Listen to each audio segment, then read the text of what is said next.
we are live for a little NASCAR 06 Total Team Control Cup Series action on this custom schedule season. And this evening, we have you another crown jewel event on the season, the Coca-Cola 600 for race number 10 of 36 in the season-long points format.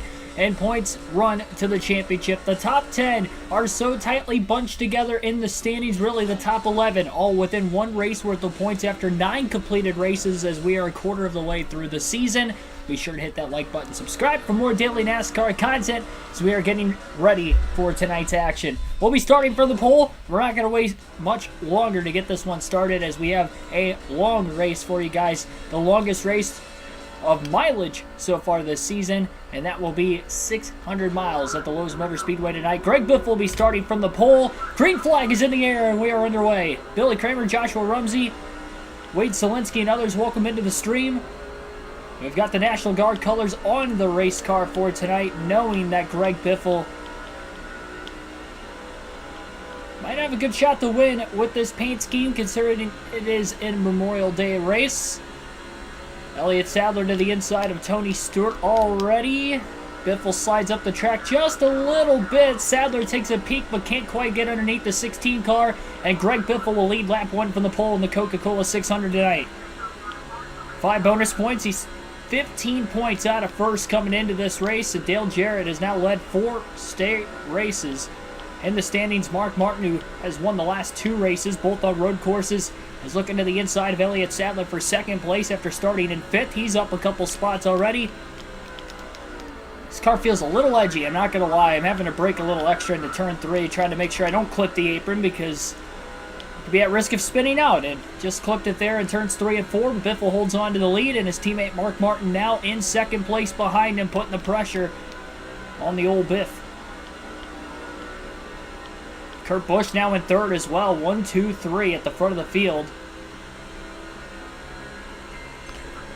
And looks like Kurt Busch is not going to try to block for his 2 teammates as he's trying to make a pass on Mark Martin for position. We'll have Mark Martin block, means he's back to third now in front of Jimmy Johnson and Tony Stewart. Johnson going to be tough to beat. The master at Charlotte in the mid-2000s. It's been a Roush Fenway racing kind of season so far. Greg Biffle, 3 wins. Mark Martin, 2 wins. 1 win as well for Carl Edwards, the rookie. Making 6 wins apiece in the first 9 races. The only other 3 drivers to win outside of those guys, 1 Dodge, 2 Chevys. Ryan Newman, the only Dodge to win. And then both Tony Stewart and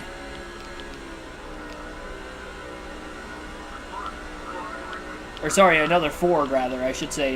Tony Stewart, the only Chevrolet to win. That was all the way back in the Daytona 500. Dale Jarrett won at Dover. So Ford, 7 of the 9 races they have won so far this season.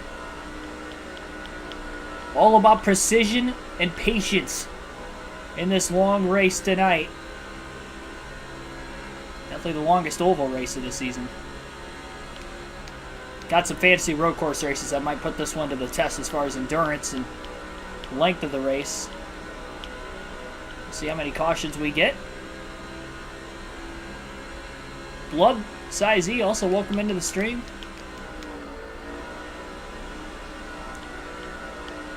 Well, not too pressured. He's not pulling away from anybody right now, but feels somewhat confident with his race car. I don't like the fact that it's a little looser than what I would have hoped for. It is a struggle to try to keep that car off the apron. If a car behind him gets underneath him, I think he's going to let him go for the early going here.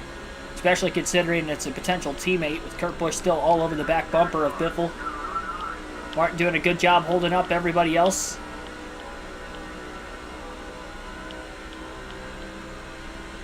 Martin trying to keep his hot streak alive. He's moved into 6th place in the point standings.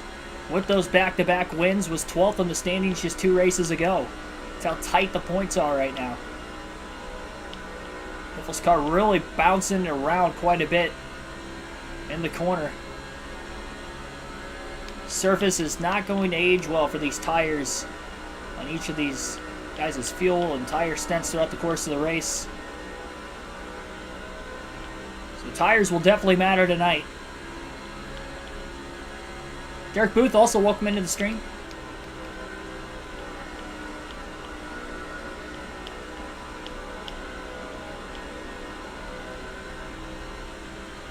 Looks like Jimmy Johnson's gotten around Mark Martin for third. Trying to run down the top two. How long into the season will we go before Hendrick Motorsports can finally win a race? Today might be the day. This is their playground right now. As of this time period of NASCAR, at least mostly Jimmy Johnson's playground, but even Gordon in the 90s, nearly unbeatable in the Coke 600.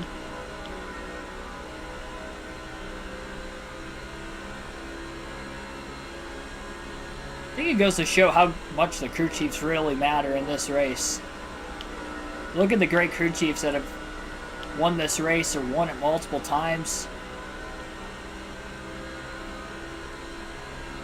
Even in modern day NASCAR.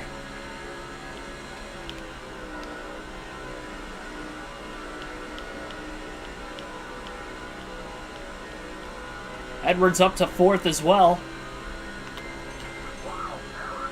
Gonna try to have him block the field further back. Didn't realize he was right behind Jimmy Johnson the whole time. Elliott Sadler still in the top 5 and 5th. Johnson going for second on Kurt Busch in the 97 car. Kurt does not want to block for Greg Biffle, but Carl Edwards, Mark Martin willing to do it for both the 97 and the 16. Kurt Busch, Matt Kenseth, the only two Roush cars without a win this season.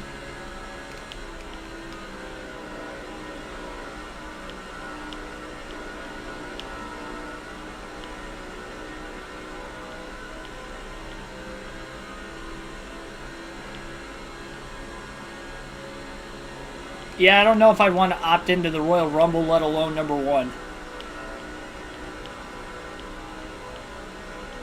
Give me number 30 and hope there's a bunch of scrubs left. And then maybe I'll consider it. My luck, I'll be like number 30 and it'll be like Strowman and Reigns and all the guys that are way bigger than me. They'll be left. Be like, oh boy, here we go. Yeah, number 2, yeah. Caution for the first time today. Trouble in turn 1. Lap 14. Did not take long for that first yellow tonight. And we'll calm the field down. Like Tony Stewart and Jamie McMurray. Oh my goodness, we had a blowover at Charlotte. Jamie McMurray just blew over going into turn 1. Watch this. Oh my gosh. Like a kite. Flying up into the air. He didn't actually flip. He came back down on all 4 and backed it into the outside wall in turn 1, but a scary crash for Jamie McMurray and the Coca-Cola 600 lap 14. Who would have thought we'd have a blowover at Charlotte in 2005? I told you, this race was crazy in person. Well, I wasn't there in person, but crazy in real life. It's already crazy with that early caution on lap 14. Green flag back in the air. Patrick Chatterley, thanks for tuning in.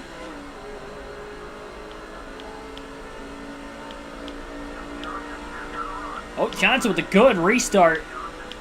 Clips the apron just a little bit in turns 1 and 2 as he's trying to get by the Biff on the back straightaway, side by side for the race lead. And Biffle's going to have to let Johnson go into turn 3. He did not want to ride the outside into the corner, and Jimmy Johnson will receive 5 bonus points for leading his first lap of the race. Biffle trying to get back around the 48. Not going to be overly aggressive to try and do it. Gets a run at him, will go for it, but Johnson has a strong car right now.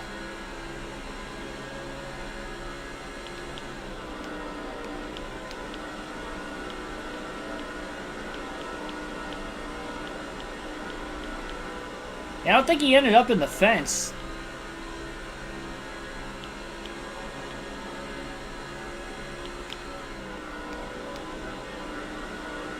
On the outside, turns 1 and 2.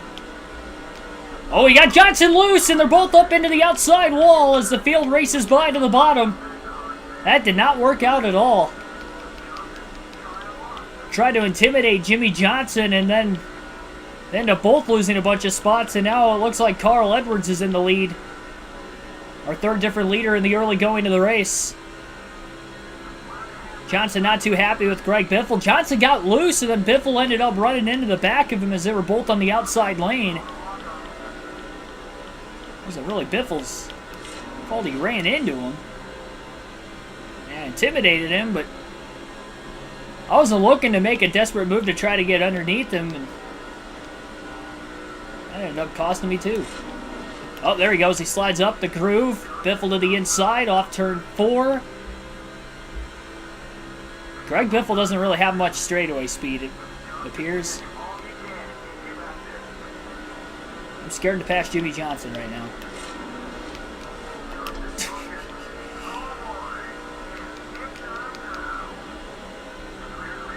I don't like that. Jimmy is going to be trying to wreck Greg Biffle the moment Biffle tries to make a pass on him. Not the start Biffle would have hoped for. It was all good until that first caution came out. Johnson got by him on the restart. And backwards go the 48 and the 16 continuously. I've ticked him off big time. Oh my gosh. I didn't mean to. I'm sorry. Oh man. I'm scared to pass him. I'm not going to lie. Last thing I want to do is wreck this early in the race. We've got a fast car, but I don't think it's faster than Jimmy Johnson. Which is going to be even harder to pass him now that he's a rival. Travis Quaffel's in 9th place right behind Greg Biffle currently. Biffle kind of overdrove the entry into turn 1. Almost gave up the bottom for Quaffel to try to make the pass.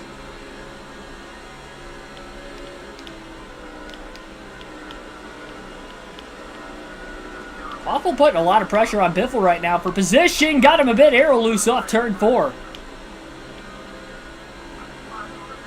Never touched him. Biffle got a bit loose. It's up on the outside lane into turns 1 and 2. Travis Quaffel to the bottom. Biffle holds his line up on the outside. It's going to be tough into turns 3 and 4 for Biffle to run the top, but he's going to do his best.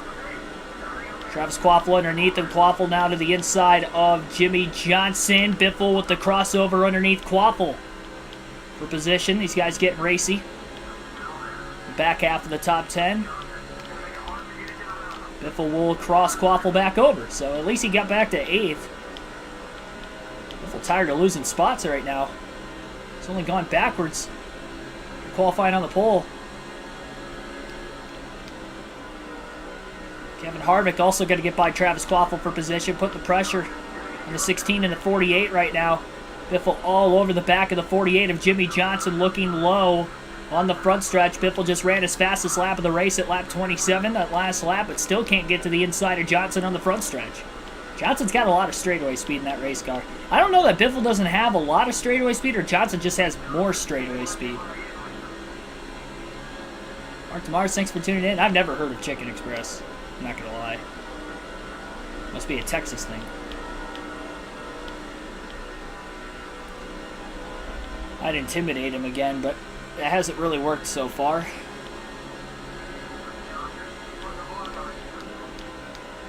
It's a scary situation right now to be in. Johnson throwing a block on the back straightaway, trying to stay in front of Biffle.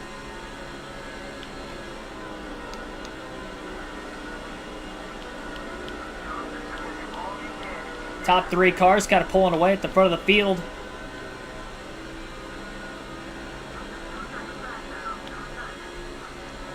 Kevin Harvick putting a lot of pressure on Greg Biffle right now as well. Johnson needs to get going because Harvick is trying to get around Biffle kind of the same way Quaffel was. I think Johnson's holding Biffle up just a little bit. But Biffle doesn't have enough straightaway speed to get underneath him. He's much better in the corners though. Johnson's car's maybe a little more trimmed out. Biffle's car's hanging off the exit of the corner with Harvick directly on that back bumper. Fastest lap of the race for Biffle that last time by, 30.342. Johnson goes just a bit wide. He throws a block on Biffle. Johnson's upside down in turns 1 and 2. Back across the track into Kevin Harvick, and the caution's out. I was afraid of that. If Biffle was going to try to pass him, Johnson squeezed him. And upside down into the grass goes Jimmy Johnson. A wild ride for the 48 in our second caution of the race. And he did that to himself.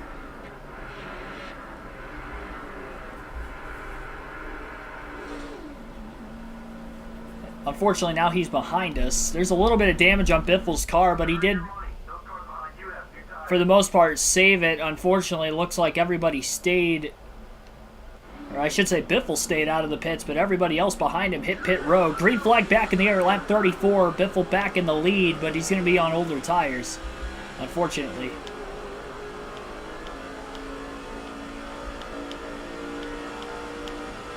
Sadler to the outside of Carl Edwards. Oh, nope. Edwards not going to block for Biffle this time now that he's in second. Wants that lead back. Biffle sliding up the track on those older tires. Edwards down low looking for the lead off turn 4. And he will get by the 16. Oh, Biffle chops off Elliott Sadler. He's against the wall. They're 3 wide into the corner. Mike Bliss is up to 3rd. Ay, ay, ay. Space these guys out a little bit. Jimmy's going to wait for me in the parking lot. He came down into me. And then he got loose the 2 times I tried to intimidate him, and I ran into the back of him, and that's why he was upset in the first place. Here's an idea. Learn to drive your car, Jimmy. Don't worry about me. I wasn't even really looking to make an aggressive pass on him. He made it a lot more difficult than it had to be. A few times.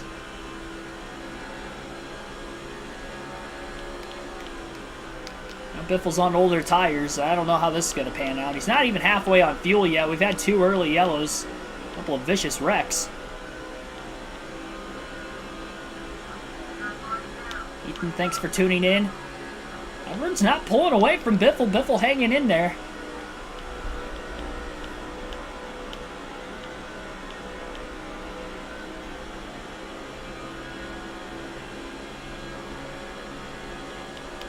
Bliss is second in points for a reason. Still looking for that first win. Edwards trying to get his second. Fastest lap of the race that last time for Greg Biffle.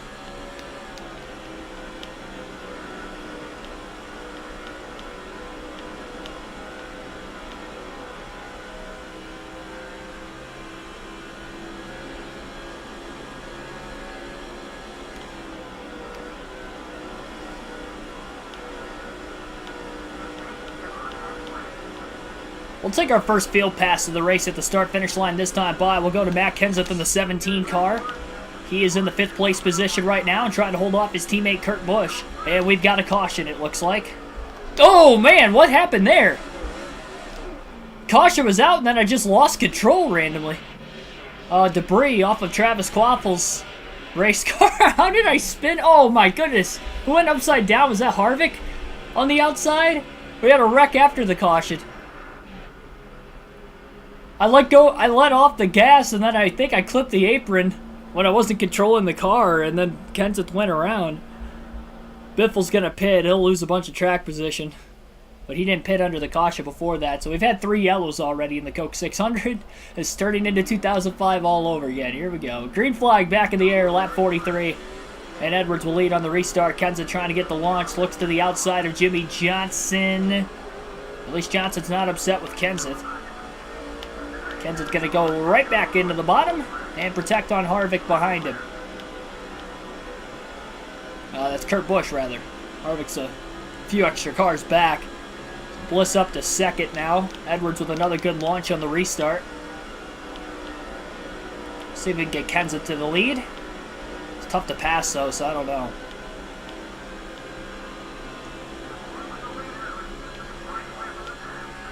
Johnson already threw one back block on Biffle in turn 1. We'll see. Kenseth can find a way underneath and clip the apron. Got a bit loose. Hangs on to it.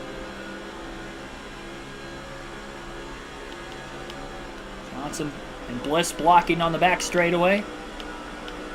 Into turns 3 and 4. Kenseth underneath Jimmy. Just squeezes there, but then Johnson Beats it back to the accelerator, although Kenseth side drafts the 48. Trying to stay underneath him into turn 1. And Kenseth up to third as he does get by Jimmy Johnson. Future 7-time champion. Tony Stewart up to 5th. Trying to close in on the 17 and the 48. Go one more lap with Kenseth when we get to the start-finish line.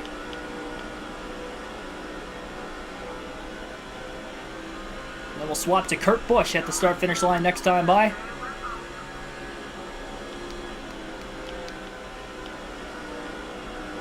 Predicting Hamlin leads the most laps and wins Martinsville. We'll see. Mike Bliss looking low. Blocking the 17 of Matt Kenseth. Is he going to get underneath Edwards for the lead?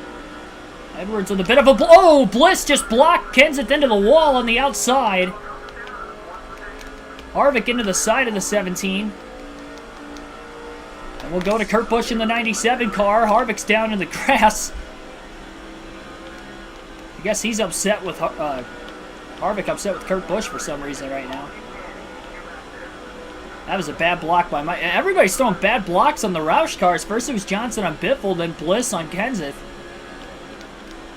That's not even fair. Even when I do have a run, they just throw bad blocks. It's like the Xfinity Series race at Daytona a couple months ago all over again. Harvick on the inside of Busch. Busch sends it off into 1 and 2. Completes the pass with the slide job. Gordon going to try to follow the 97 car on the inside.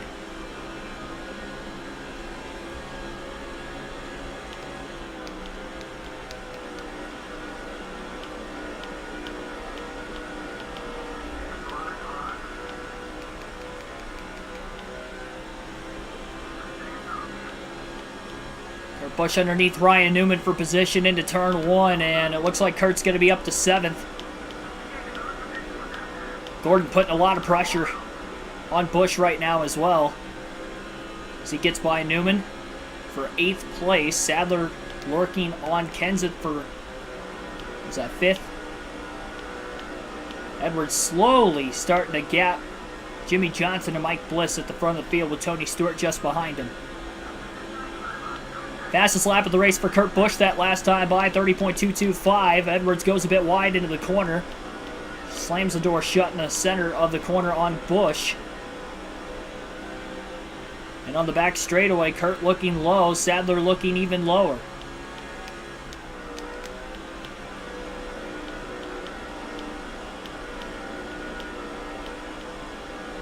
And we will go to Mark Martin up next in the 6 car.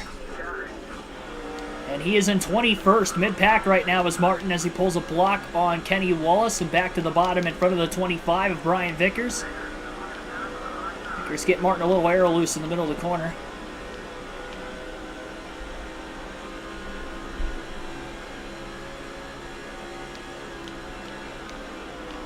Martin trying to go for 3 wins in a row tonight in the Coca-Cola 600. Make the pass on Casey Kane for 20th. Turns 3 and 4, nice clean pass for Mark. We'll go to Carl Edwards on our field pass next. In a few laps, Martin looking underneath Rusty Wallace. Wallace with a clean block on the back straightaway. Michael Waltrip trying to get around points leader Dale Jarrett, who's struggling early. Martin on the bottom lane, gets underneath Wallace. 3 wide are the veterans of Mark Martin, Rusty Wallace, and Dale Jarrett. This is very tight on the front stretch. Little bit of contact. I didn't think they were going to make it all the way down the front stretch without contact. They did not. Pass was still made.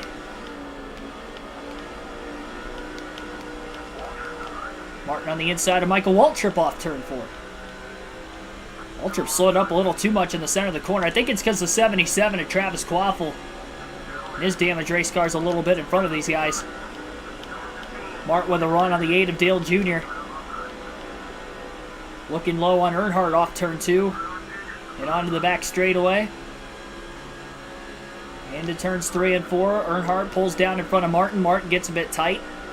Junior got tight as well in the center of the corner. One more lap with the 6, and then we'll go to the 99 next time by at the start-finish line. Junior trying to squeeze inside draft. Mark Martin just a bit in the corner. More so on the front stretch before getting into turn 1. Martin up to 16th.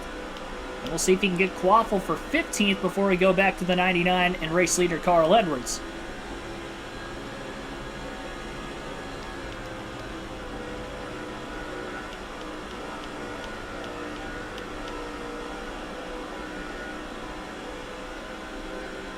To Edwards we go. He's got about a half a second lead, maybe 6/10 over Jimmy Johnson in the 48.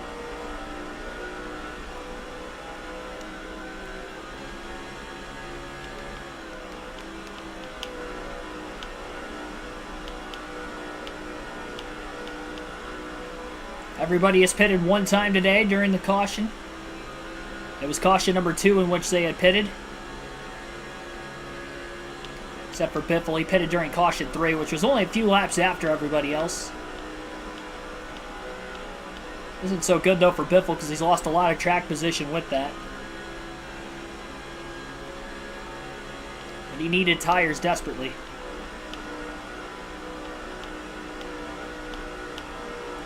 Johnson running down Edwards all of a sudden.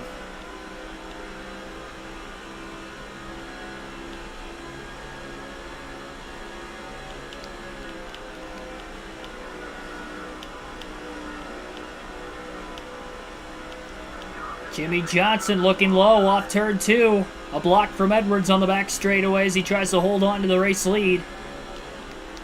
Into turns 3 and 4. Johnson all over the back of the 99. Edwards holding on to the inside a little bit better, though. 48 trying to get that clean air. They can get around Carl Edwards. Johnson's been really fast today. Even though he flipped, he still has speed. That has not ruined his race whatsoever to this point. Although it could, considering this is a long race, that's not damage you want on your race car if you're Jimmy Johnson. Might be a little tougher to get to the end of this race without an engine expiring, even during green flag conditions. One more lap and we'll go back to Greg Biffle.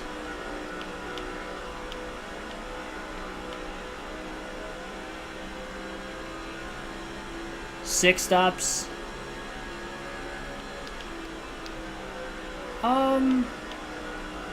That seems accurate. Oh, with everybody pitting a little earlier in the race, I don't know exactly. Johnson putting the pressure on Edwards for the lead. Greg Biffle in 28th place right now, mid-pack. Looking low underneath Martin Truex Jr. in the 1. Into turn 1, they get squeezed up into the wall. Goes Greg Biffle after contact, and Scott Wimmer cleans out the 16 of Biffle from behind. Our 4th yellow of the night. As Greg Biffle, Martin Truex Jr. get up into the wall. Kenny Schrader got a piece of Greg Biffle as well as Scott Wimmer. And a 4-car crash will bring out our 4th caution in the early going of the race tonight. It has been a junkyard in the early going to the Coke 600.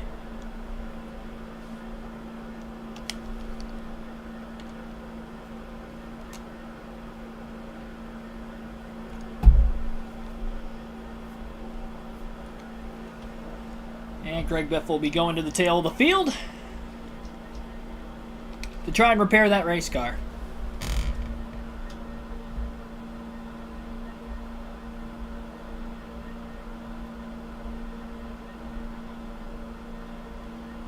It's been an ugly one.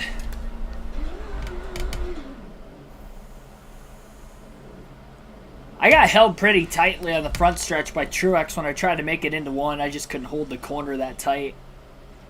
Not with the apron right there. A little bit of a slow stop on the left right. I just bashed the air gun against the tire. That'll help. Nobody else is on pit road anyway. Biffle could take all the time he needs. 22.3 seconds. No big deal. All right. Rear of the field following caution number 4. And we'll see what else is going to come into play here. Green flag about to be back in the air. And the Coke 600 at Charlotte. Lap 65 restart. Everybody's still in the lead lap as we have not had a long green flag run at all yet in this race.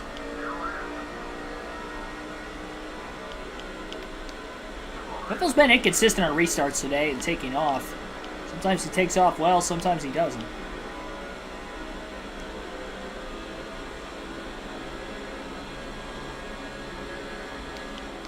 Biffle is now pitted twice for fuel and tires. Everybody else once.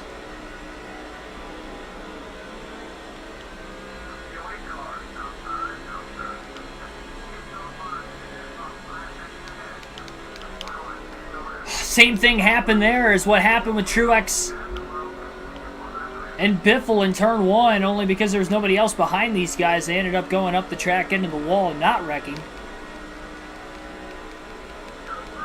Well, good news is caution's out further up ahead, and it looked like there was debris laying in the grass after flying off another car in the field, and it looks like Scott Wimmer has had his hood fly off, bringing out that debris caution that Biffle needed. Might as well top off on fuel again. Unless everybody else pits, then I'm staying out, but we'll see. 5 cautions already in tonight's Coke 600. Yeah, the AI are super aggressive at Charlotte. It's part of the reason why I tend to not have good runs here. At least that's what I feel like. It makes it so much harder to make a pass when that is the case. Biffle might as well come down, top off. Might as well take tires while he's the only car down here as well. No tire limit in the Cup Series on this game. 15 to 20 cautions is Joshua's prediction. Well, we've had 5 already, and we're, what, about 70 laps in? Ouch.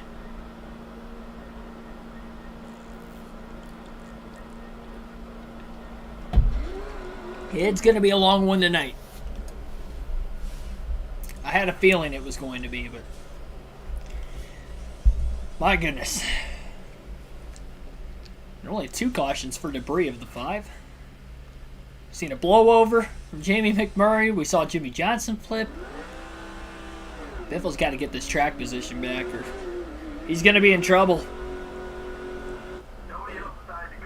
He's able to go off strategy there, so it might be worth just kind of taking it easy at the rear of the field. Green flag back in the air.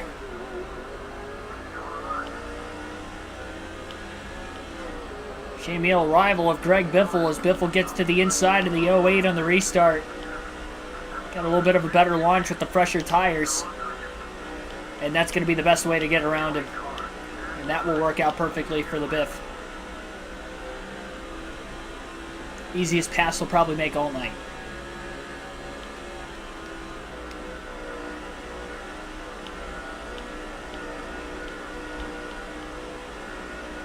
Eyes have to be peeled at the back of the pack if you're Greg Biffle, even on fresher tires. If you're pitting during that last caution. Seen a lot of wrecks today. A big number wrecks as well as far as the car count in those accidents. One of them, or 1 or 2 of them at least.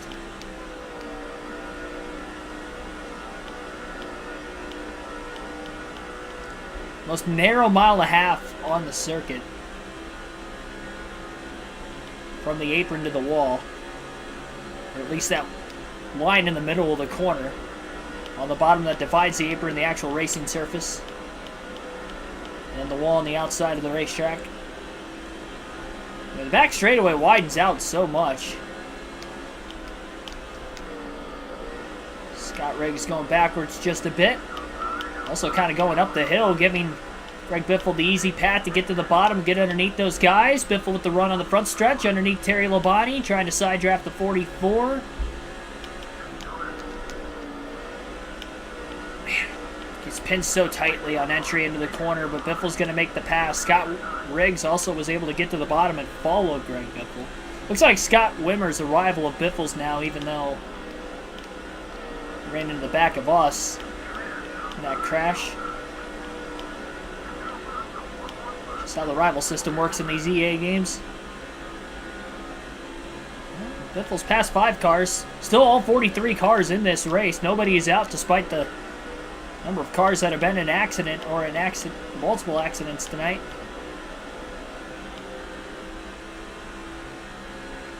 '69 car throwing a block on Biffle in the back straightaway. Biffle didn't have too much of a run anyway.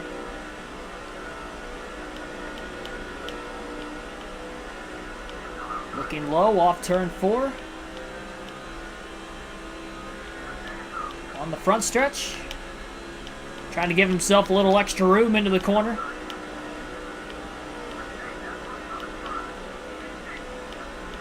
I don't like getting squeezed like that going into turn 1. That's how we wrecked with Truex earlier. And also got into the wall with Shane Neal. And Johnson tried to throw a block on me in turn 1 earlier and he wrecked himself, but seen a wreck or near wrecks because of that.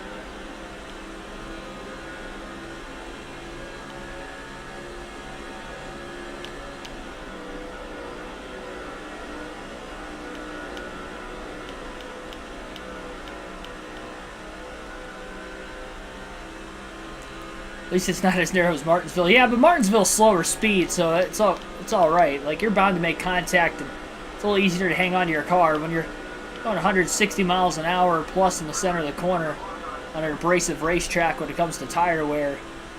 And you're getting squeezed like that because of how narrow the track is, and just the AI not giving a lot of room. And that's why we've seen the accidents we have had today. Well, we did have a lot of cautions in our Martinsville night race, though, I guess, too. About 18 yellows in that race.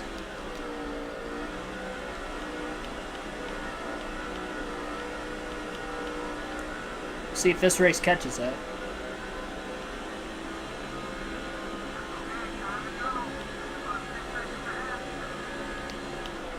John Andretti looking to make a pass on Kyle Petty in the 45. Biffle going up the track, kind of overdriving turns 1 and 2 a bit. Might have had a chance to get underneath Petty. It looks like he will on the back straightaway. Kyle not going to pinch Biffle down at all into turns 3 and 4. Biffle will make the nice clean pass. 36th. Why can't everybody be like Kyle Petty? You know, just give me a lot of room when I have a run like that.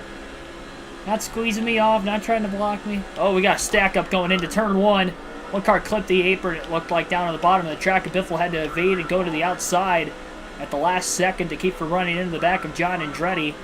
We'll cross him over on the back straightaway and get to the inside of the 14 car heading into turn 3 now. And we'll make the pass on him, same spot, the same way he got around Kyle Petty the lap before.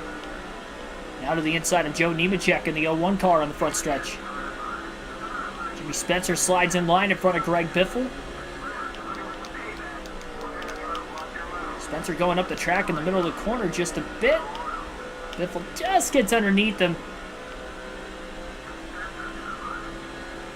At least Wimmer's moving forward. I'm scared to pass him, too. I'm not as scared to pass him as Jimmy Johnson, but I'm scared to pass. I think Jimmy Johnson's going to be the car to beat if he makes it. If his car can make it to the end of the race, he's going to be tough to beat.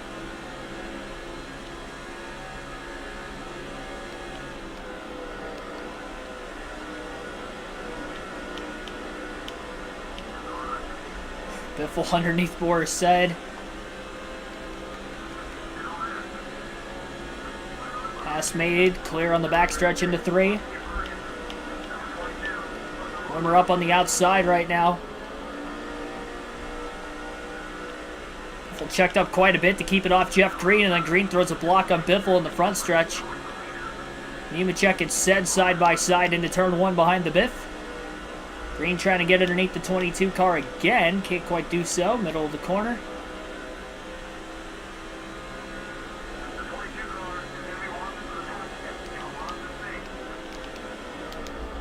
Biffle going up the track just a bit. And Joe Nemechek now on the inside behind. On the inside, I guess, of Biffle. Biffle side drafting Jeff Green a little bit on the front stretch before entering into turn 1. Biffle trying to make the pass on the 43 car on the outside. I don't like doing this, but so far so good. Good speed off the exit of turn 2. Not clear yet, though, into turn 3 down on the bottom. Biffle trying to get around green. This is going to be an impressive pass if he could complete it up here. And he did. Wow, Biffle making the pass on green. Gets to the inside of Scott Wimmer now into turn 1. Wimmer taking a swing at Biffle in the middle of the corner. Biffle hangs on to it. That was a great set of moves. I'm surprised Wimmer didn't wreck me. He definitely could have hit me a little harder, but Biffle somehow hangs on to it. He's up to 30. That was a lot of work to go from 43rd to 30th in 14 laps. Averaging about a car a lap. And we have fresher tires, too. Still a lot of work. Kyle Petty, nicest guy in NASCAR.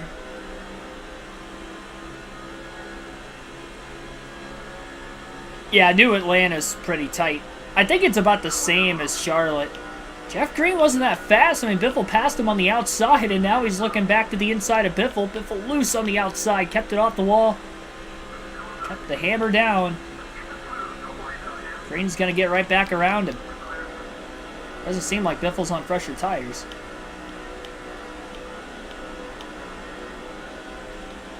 Really don't know how Jeff Green was able to battle back on Biffle. Biffle's on the pole. He's got speed. Hasn't led a lot of laps. I'd say he's got good top 5, top 10 speed in the race car. Gotta get track position. That way we don't have as many cars we have to pass later in the race. Good news is we have long ways to do it. I'm in no hurry to necessarily try to get up here.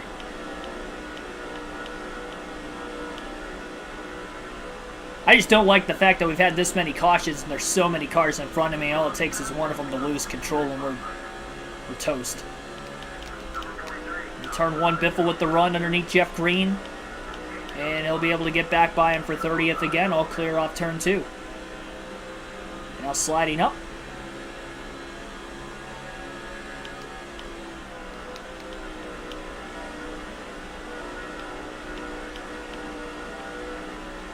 Michael Waltrip, Jeff Burton, Casey Mears, next few cars up ahead of the Biff.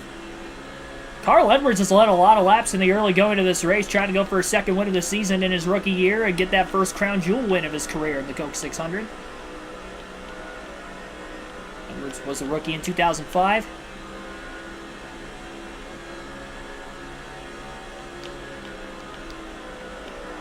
Had some wins in his rookie season, trying to get multiple wins this year as well.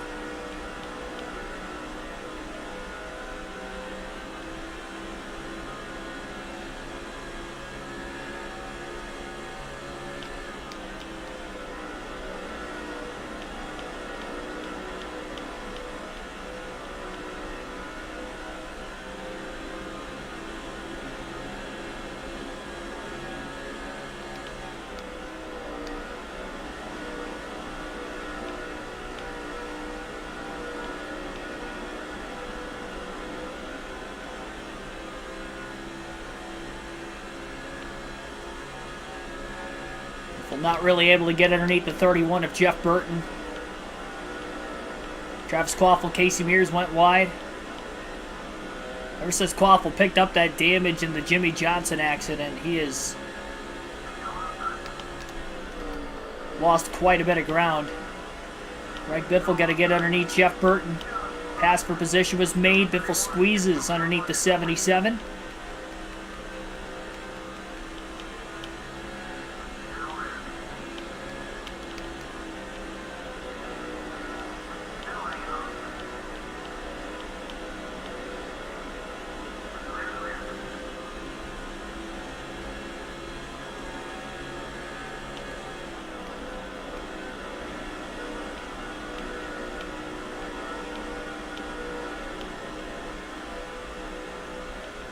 With another run off turn 4, Quaffle with another block.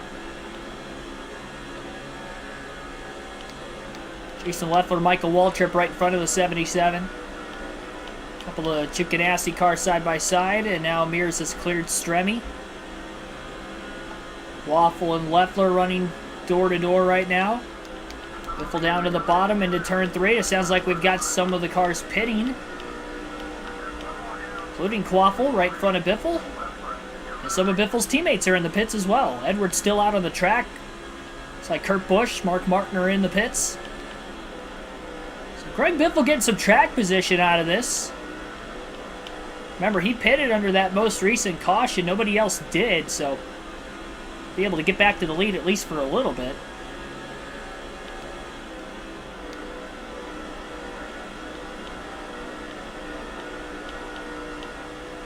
Our car's pitting off turn 4. We'll alternate through the different camera angles for the first time in the race today. To watch those lap cars down on the bottom of the racetrack, trying to get up to speed. If we had a caution in the middle of green flag pit stops trapping a bunch of cars a lap down, that'd be one way to get some track position back if you're Greg Biffle. Stayed a little wide in the middle of 3 and 4. Cease Truex looks like he's about to pit. No, he does not. I was wrong on that one.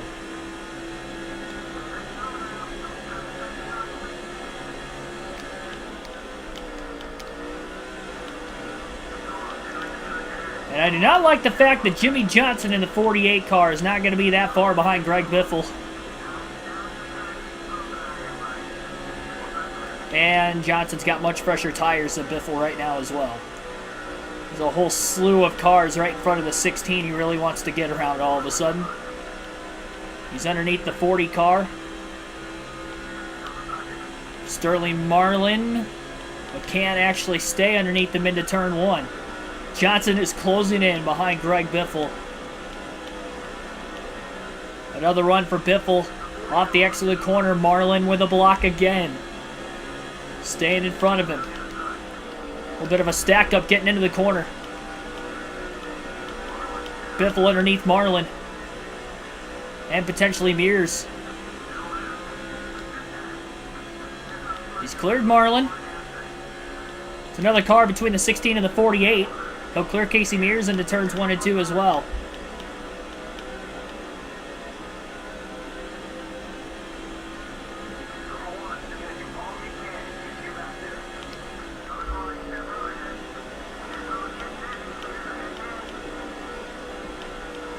Casey Kane gonna pit. Biffle gotta get around him much easier now. Mark Church Jr. in the 1 car now just up ahead.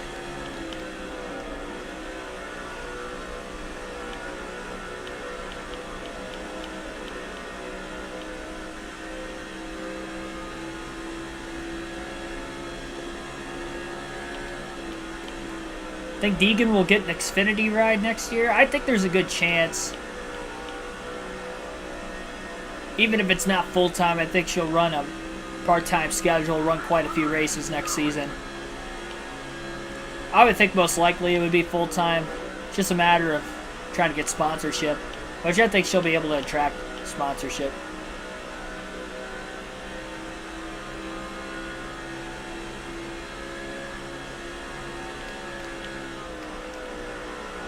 Not many Ford rides in the Xfinity series, so they're kind of hard to come by, but at the same time,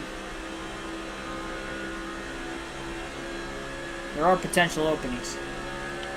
So Greg Biffle's the race leader, and as much as he would like to keep Jimmy Johnson a lap down, knowing how fast that 48 car is, with Biffle on this alternating strategy after pitting under the most recent caution, I think if the 48 gets close enough, if you're Greg Biffle, you got to let him go, because he might try to wreck you, and I don't think it's going to be worth trying to stay in front of him for the long haul. We got a little loose off turn 4. Elliott Sadler putting a lot of pressure right now to try and potentially make a pass as well.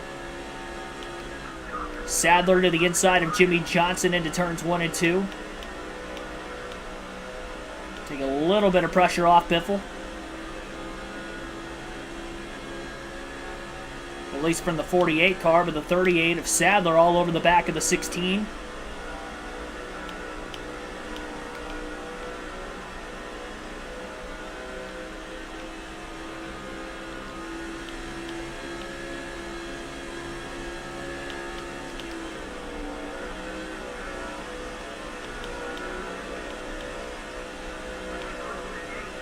Halfway on fuel at this point in the run right now for Biffle.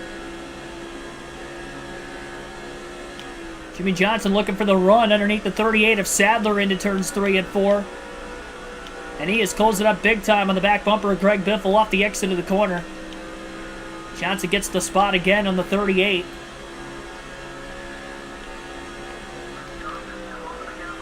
Johnson goes a bit wide, though, into turn 1, and Sadler going to try to cross him back over. I believe they're battling for third, with Edwards likely in second up ahead. And is the last car in the lead lap with this alternating pit strategy from the 16 of Biffle. Biffle drives it in hard into the corner, and Elliott Sadler underneath him now in turns 3 and 4. Biffle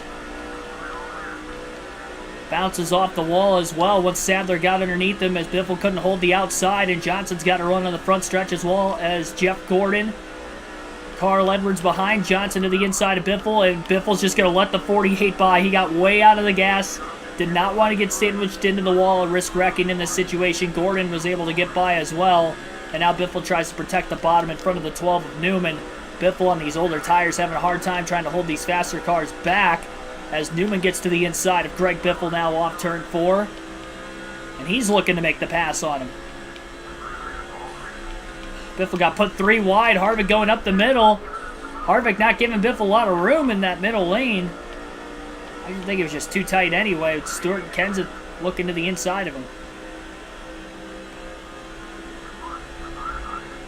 Biffle losing time on the older tires, but staying out hoping for a caution really at this point. About all he can really do.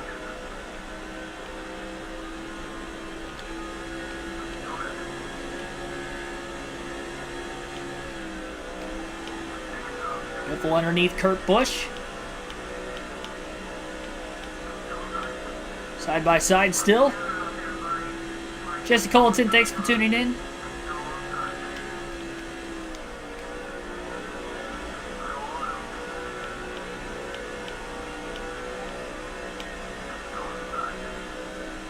Dale Jarrett now to the inside of Greg Biffle. And passes him.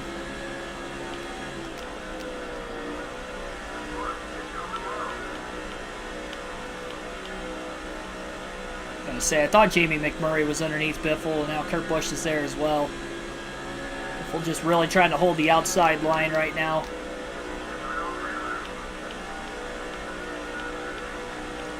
At least Biffle's able to lead a lot of laps with this strategy. I'm getting a little more consistent at running the outside, though, with all these cars passing me down on the bottom.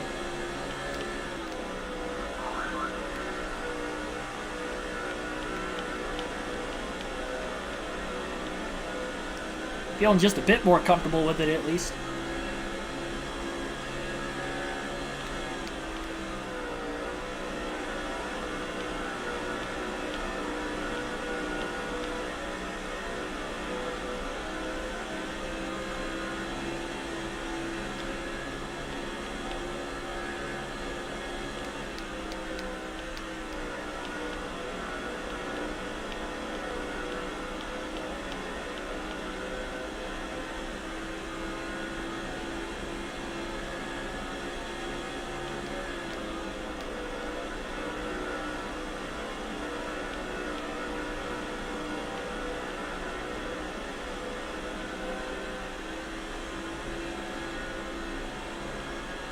Fastest lap of the race for Biffle that last time, 30.143.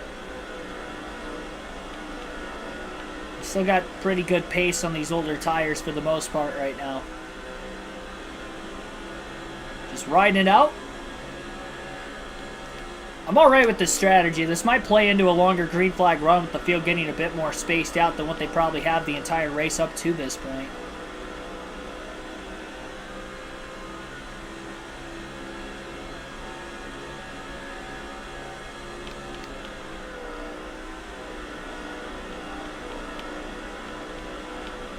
A little bit over 100 laps in out of 400.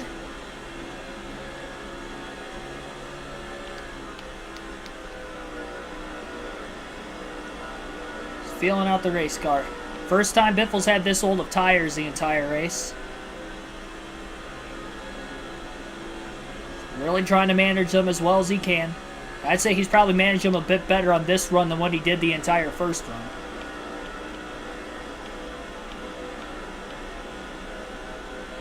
Everybody is pitted twice. Biffle pitted during each of the last couple cautions.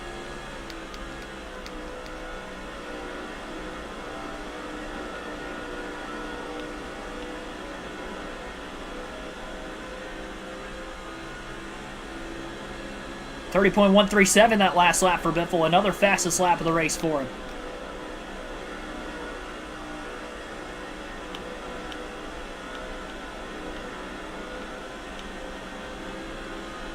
The only other race this season where Greg Biffle has ran this National Guard paint scheme, it was in the Daytona 500. He led the most laps. Led 90 laps in the 500, or 60 laps, excuse me, in the 500, but unfortunately with 90 laps to go, ended up blowing an engine and did not win the race. Well, didn't even finish the race, let alone did not win. So definitely looking to get back after it today. A little bit of a hiccup earlier in the race, put him back in traffic, but outside of that, I'm going fairly smoothly for him.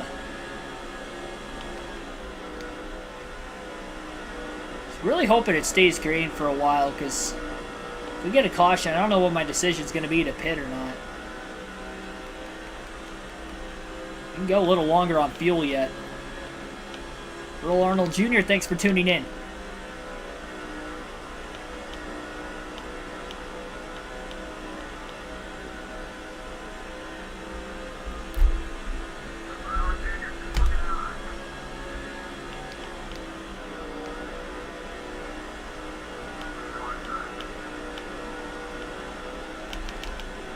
A little arrow loose off turn 4 with Dale Jr. right in line behind him.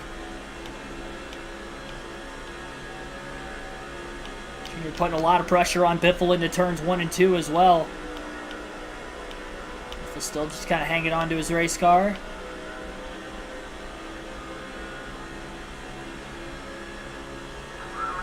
Jr. has the run into turn 3, gets to the outside. Get around Biffle. Rusty Wallace looking to do the same.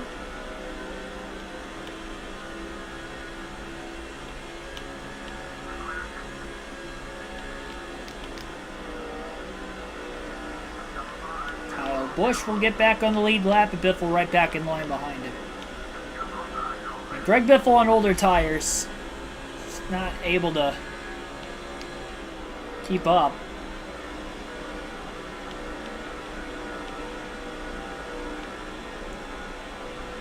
Busch and Wallace side by side off turn 4.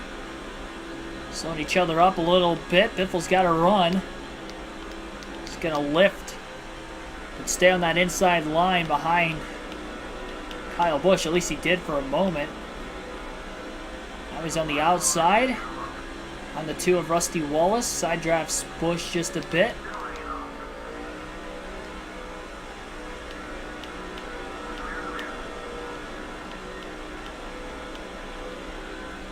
Hey, Stephen King 92 Hammer, thanks for tuning in also.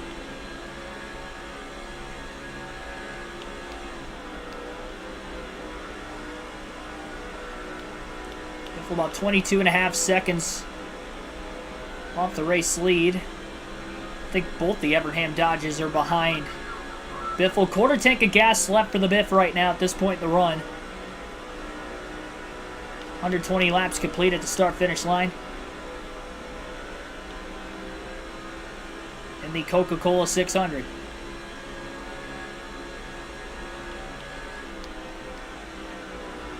Corey Freed also welcome into the stream. Jeremy Mayfield is the first car behind Biffle, then Casey Kane.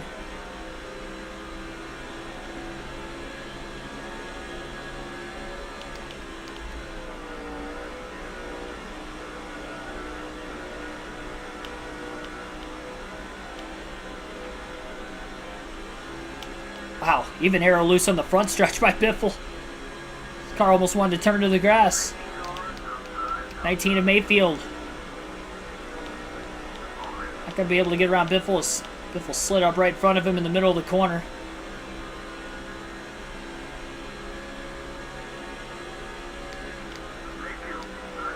And Jeremy looking to the inside. Underneath Biffle.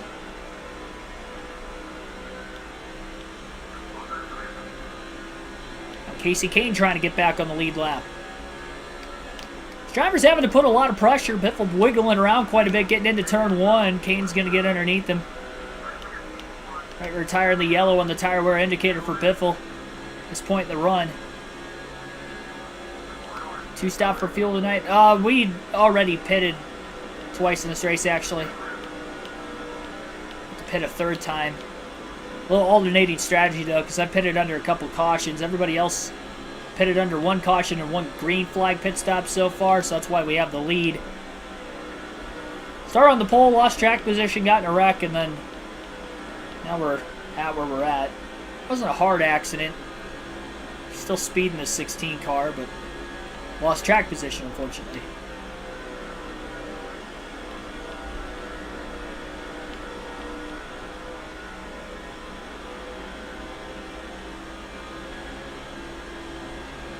.203 that last lap, not too bad for Biffle. Rides in line behind Casey Kane.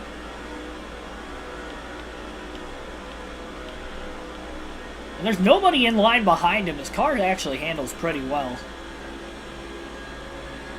Almost feels better tucked behind another car in dirty air because it tightens it up enough where it's not too loose on entry into the corner. And I don't feel like I'm in danger of touching that apron at all, even though it might look close sometimes.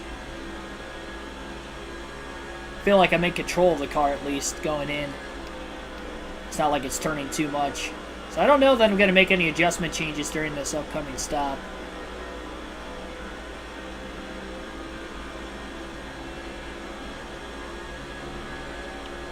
Biffle gets fresh tires back on it again, and he'll try to work himself through the field again. The only chance he's got of leading the most laps through his teammate Carl Edwards, or even Jimmy Johnson, who led quite a few laps in the beginning. I do think Edwards has led the most thus far, and he'll take over the lead again once Biffle pits. Edwards quite a ways out ahead of Johnson. No, I've pitted a couple times under a couple cautions.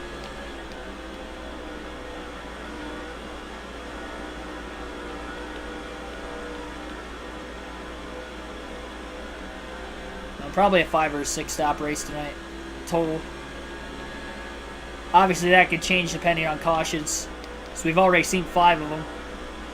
Although our last restart was at lap 70, so we've gone almost 60 laps without a caution. Our longest green flag run of the race thus far. A little less than 1/8 of a tank of fuel left for Biffle at this point in the run. He's going to try to stretch it as far as he can. There's more and more laps he can lead. Still 21.1 seconds ahead of his teammate Carl Edwards in second.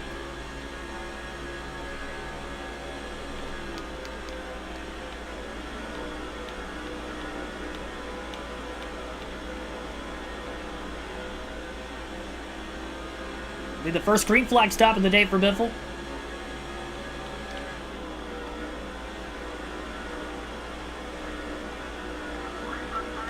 Now the right front tire starting to go away on the 16 a little bit as well. And now the left rear. And I'm sure the left front will soon follow before Biffle hits pit road. Fuel indicator gets into dark red. We can go a few laps after that, yet still 2. So Biffle definitely not going to be pitting the next couple laps still.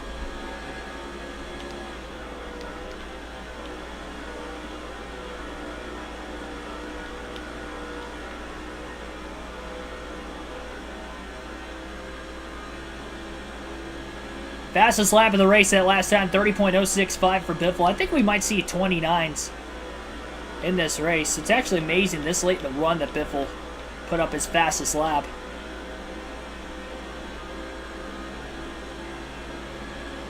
Pretty insane, really. It's like Rusty Walls, Kyle Busch side by side off turn 4 again.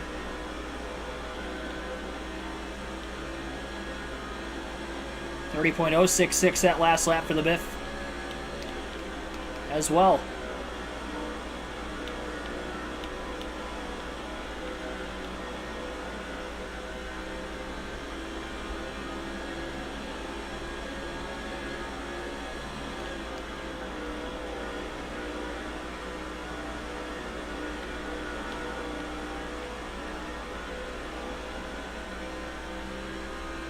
Fuel indicator in dark red.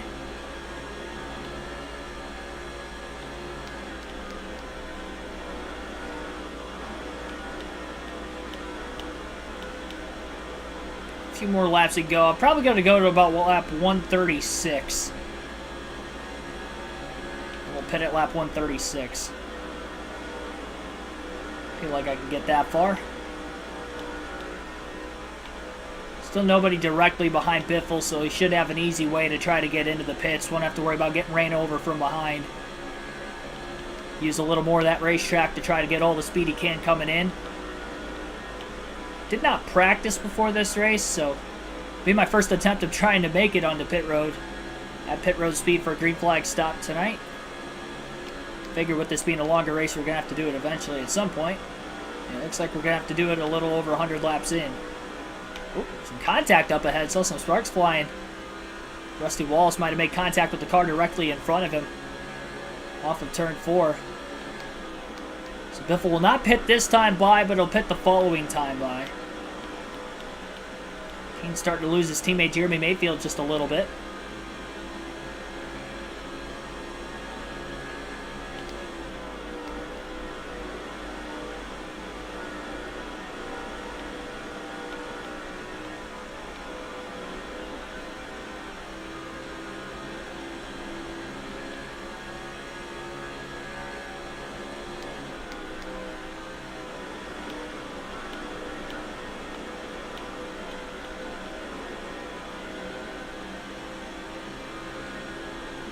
So Greg Biffle will pit this time by as he is just now getting into turns 3 and 4. Down at the bottom of the racetrack, and now he'll start to brake. He's going to use that apron just a bit. Now, well, use the banking of the track, then down to the apron, and he is on pit road easily. 4 tires and fuel for Greg Biffle. And no adjustments on this first green flag pit stop of the day. And the third pit stop total. Looks like Michael Waltrip's out of the race already. I'd be the only driver out up to this point. I think all 43 cars were still in it when we were on that last restart.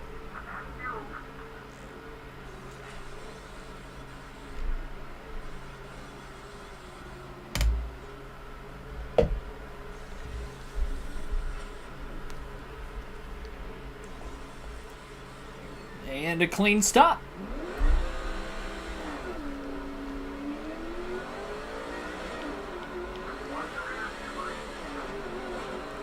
Figured Biffle lost a lot of time. Be interesting to see exactly where he'll cycle. Just to work his way back up onto the racetrack. And he'll get up to speed underneath the 50 car of Jimmy Spencer. So 29th is where Greg Biffle will cycle out. 19.4 seconds off the race lead from teammate Carl Edwards, who's just getting into the back of lap traffic right now.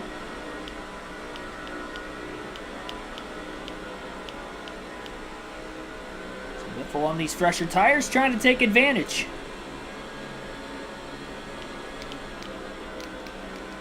We'll take our second and final field pass of the race in tonight's Coke 600 when we get to the start-finish line this time by. And we'll start off with race leader Carl Edwards.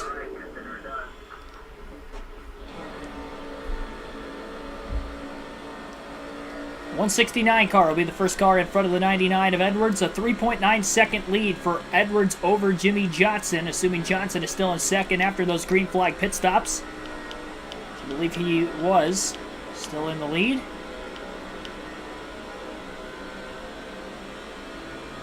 I'm not even going to risk trying to pass the 169 right now with Edwards having a decent lead. We're only running with him for a handful of laps before moving to one of the other Roush Fenway Fords next. Trying to keep this green for Biffle's sake, too. Don't want to risk anything here. 30.083 that last lap for Edwards. He definitely has a pretty quick race car as well.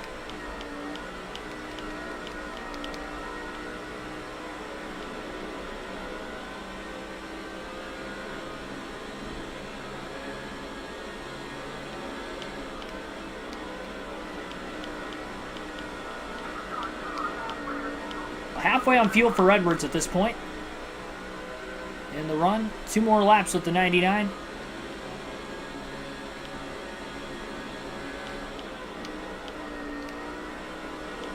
Edwards is definitely way faster than this 169 car, but he is holding back quite a bit behind him.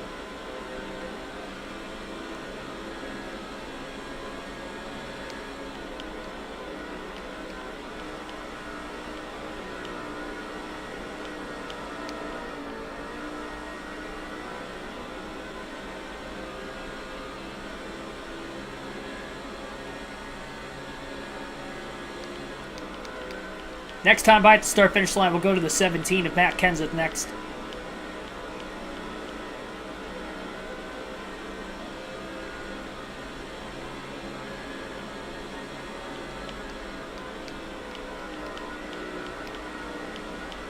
Stop around lap 200, yep. Right at about the halfway mark, we'll be pitting next. And now to Matt Kenseth we'll go. Kenseth still in the top 10, currently in the 7th place position.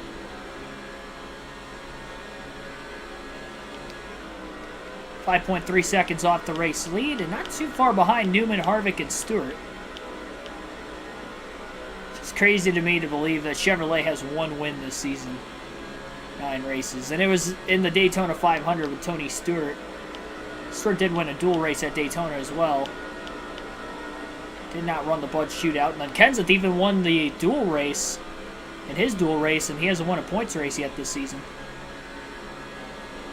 Closing in on those few drivers just in front of him. It looks like Elliott Sadler's actually in 2nd place right now, not Jimmy Johnson. Johnson looked low off turn 2, maybe trying to get around him.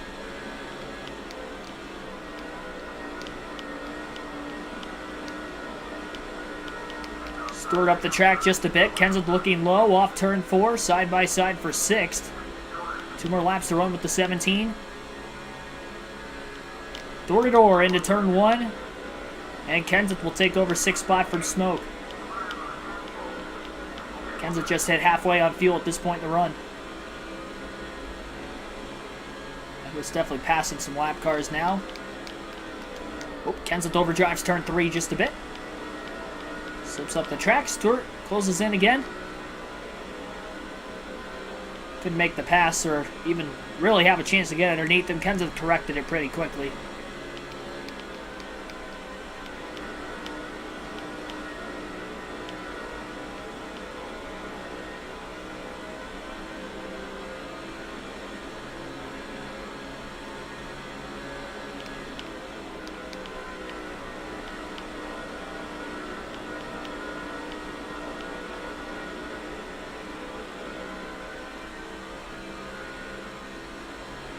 One more lap with Kenseth, and then we'll swap to go to Kurt Busch next in the 97. We'll finish off with Mark Martin, and then back to Greg Biffle for the rest of the race. Got 11 likes on the stream so far. Be sure to hit that like button. Subscribe for more daily NASCAR content if you have not done so already. Kenseth looking to the inside of Harvick off turn 4. We'll be battling for 5th place at the start-finish line, and back to Kurt Busch in the 97 we go. And Busch currently riding in the 14th place position, right behind Mike Bliss and Dale Jr. Kyle Busch, Rusty Wallace just up the way as well, and the cars behind Busch, it looks to be Mayfield, Kane, and McMurray.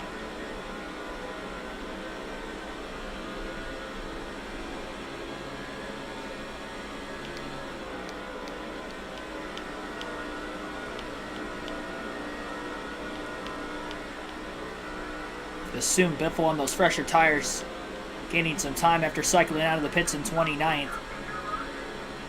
Lap 137 when he got up to speed, coming to lap 138.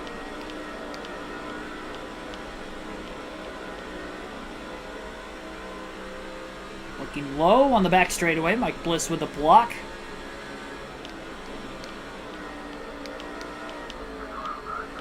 Busch out of the gas quite a bit there.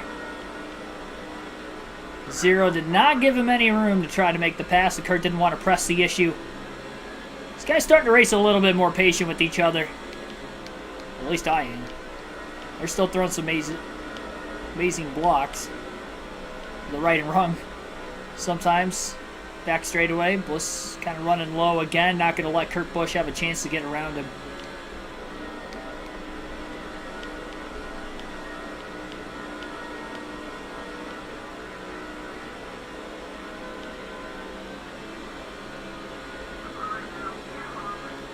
Kurt about 10.2 seconds off the race leader, Carl Edwards. Bliss. Wow. Had a block. Great catch by Kurt Busch. Kept it off the wall in turns 1 and 2. He clipped the apron. Shot up the racetrack. Did a great job making sure that car didn't really skirt the tires too much either. Oh, Mark Martin coming into the pits. We're starting to see some green flag pit stops going on right now because there were a couple cars that pitted behind Busch as well. I guess we'll wait it out before we swap to Martin then. He's going to swap at the start-finish line that time. Can't do it yet. We have green flag pit stops going on. Once Mark Martin cycles out of the pits, then we'll swap to him. Only one car in front of Kurt Busch is pitted. Is Carl Edwards still on the racetrack?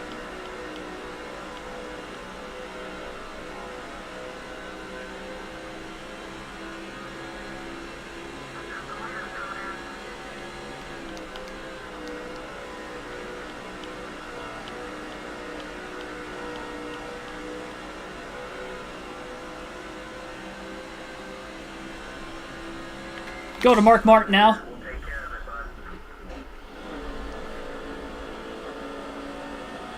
Oh, Ricky Rudd got a bit loose. Did a great job keeping it off the wall.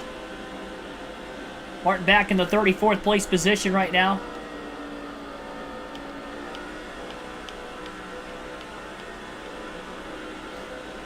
And Jimmy Johnson to the lead as Carl Edwards has just pit that last time by.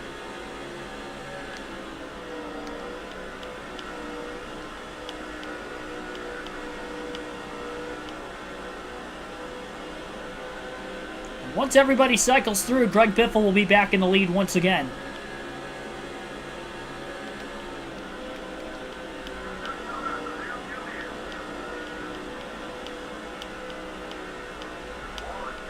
Mark Martin couldn't go as low as he wanted to with Kenny Walls coming out of the pits off turn 2.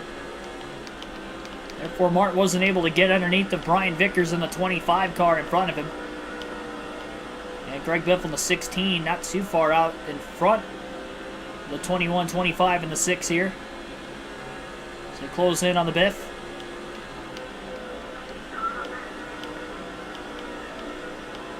Ryan Newman to the lead as Johnson will hit the pits and surrender his lead. Kurt Busch also in the pits. Roush Fenway Racing. Not sure if Ken's at this pit or not yet.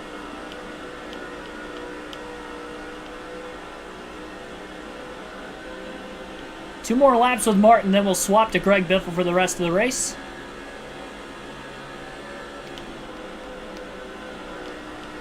Vickers looking to make a pass on Ricky Rudd. Bottom of the racetrack in turns 1 and 2. Biffle's car looked like it might have bottomed out that time.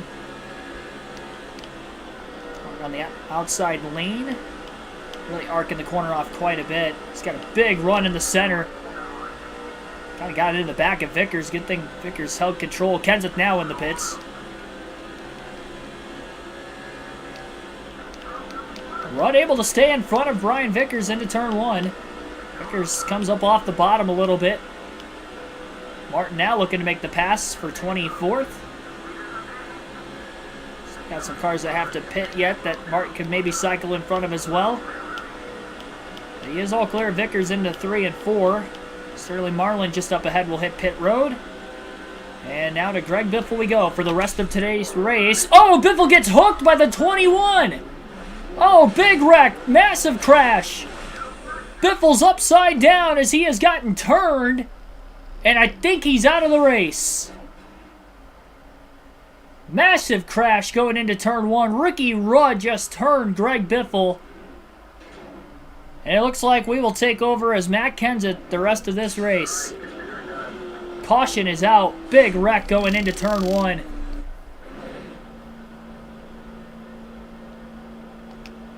Kenseth's going to pit. Couldn't tell if he had a tire down, maybe with debris there. Huge crash. Ricky Rudd turned Greg Biffle on the front stretch right as we were swapping to Biffle.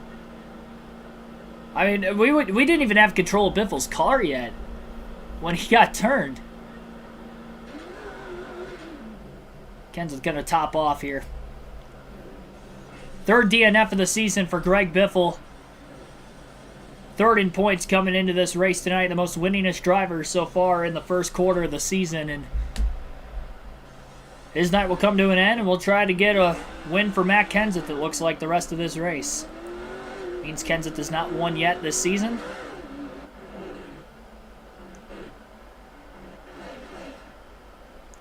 That's unfortunate. I mean, we had... I don't know what Ricky Rudd was thinking there. Biffle's out.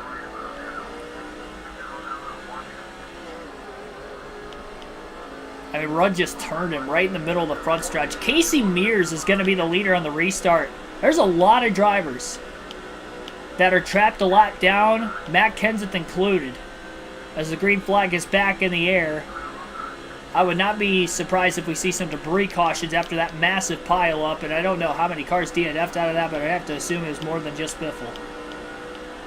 We're down to just 4 Roush Fenway Fords remaining in this race now, as we have a little over halfway still to go. We have a long ways yet in this one. We've seen 6 cautions. That was the end of the longest green flag run of the race. Oh, debris. Kenseth just clipped it a bit. Put a little damage on the front of his car, but I think all tires are up. So debris off of Joe Nemechek's number 01 Chevrolet.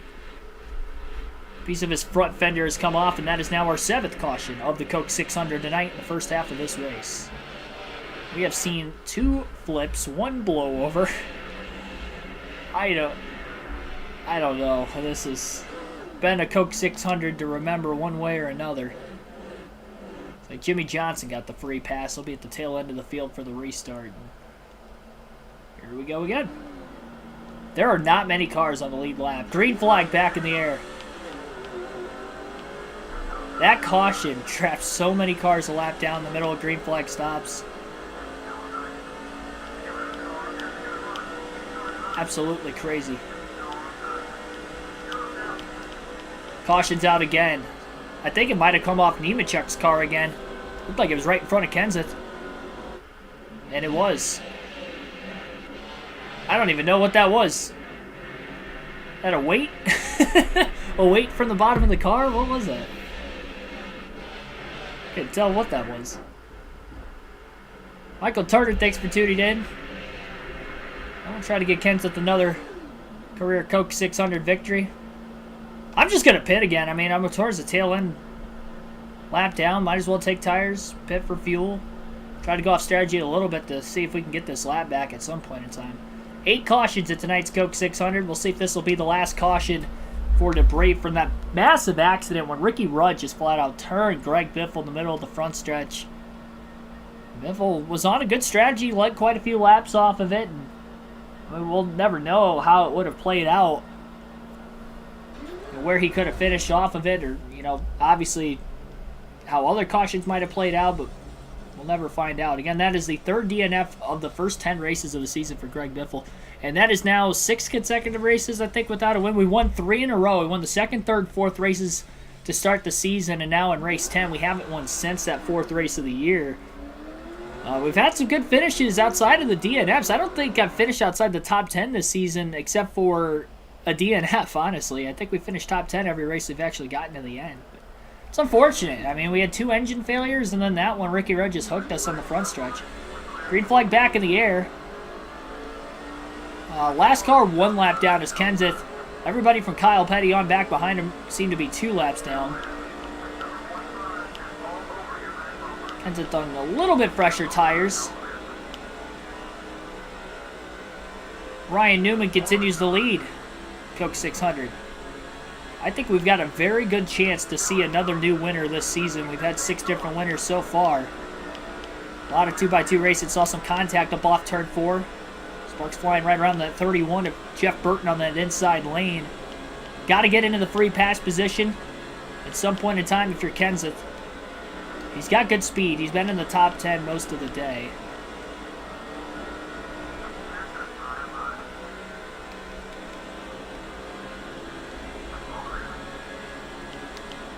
Runs mid-pack right now. Line a lead lap with lap cars in front of him, that's for certain.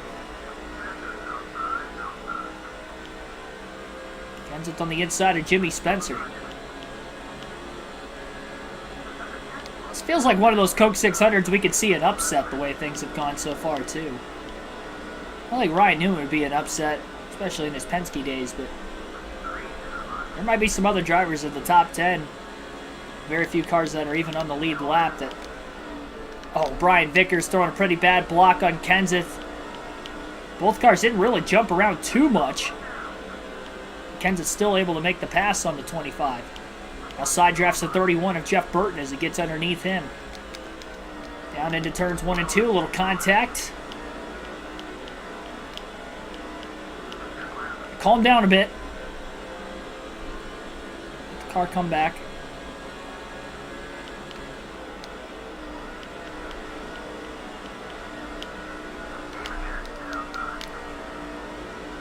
Oh, Jesus. Nemechek's up against the wall.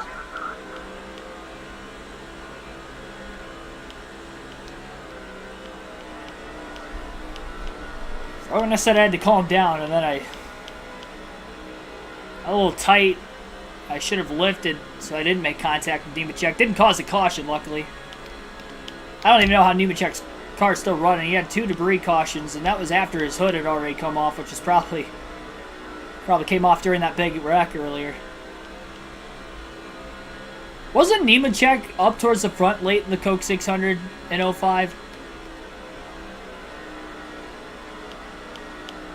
I thought he was. I thought him and Mark Martin were like up towards the front late in that race. Didn't he wreck? Actually, I think he wrecked from the lead late. Or blew a tire from the lead late or something.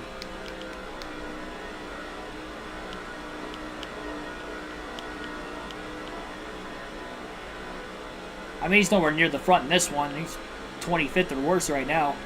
Lap down. Not many cars are on the lead lap. Watch Ricky Rudd actually be on the lead lap. Maybe that's why he turned Biffle. He was like, hey, you know what? If I turn him, that's going to trap a lot of cars lap down. It set off a massive wreck.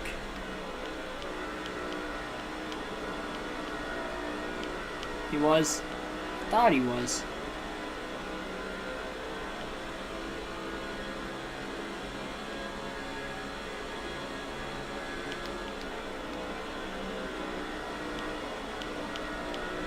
I think Carl Edwards is up there with Newman. I just don't know if Edwards is on the lead lap or not. I think he pitted.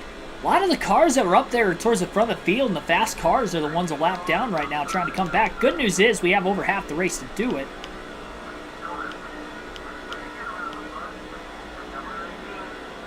I mean, if Newman's the fastest car of those on the lead lap right now, he was like borderline top 10 car on speed before that, so you wouldn't think it's going to be too hard to get around him. I mean, the track position and that clean air has been massive all day today. Jason Leffler's got a nice little run on the back straightaway. He's not going to get to the inside 3 wide of Mark Martin and Ricky Rudd, though. A lot of cars bobbing and weaving off turn 4. Kenseth looking low.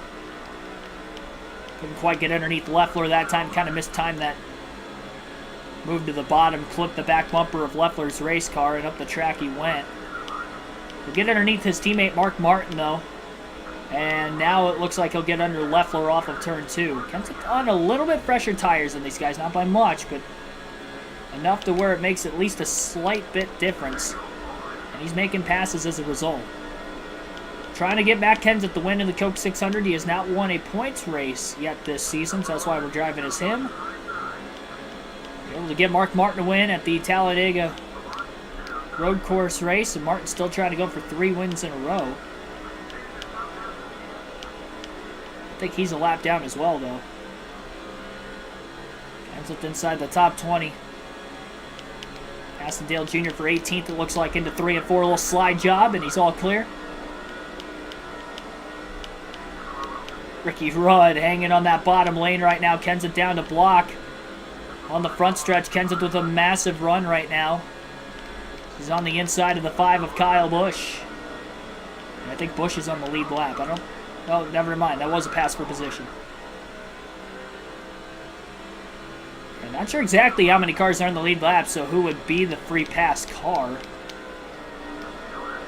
A slide job on Mike Bliss into 3 and 4. It's going to pan out. Kenseth looking low. 3 wide on the front stretch underneath his teammate, Kurt Busch.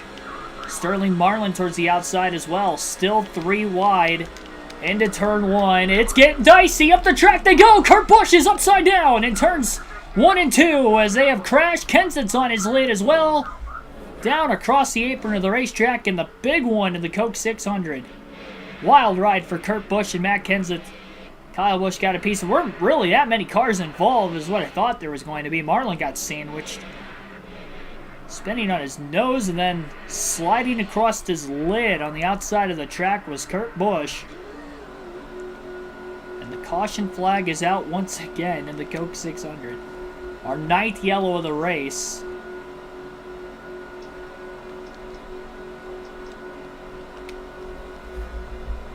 And another massive crash. It's been a fight, to say the least, tonight.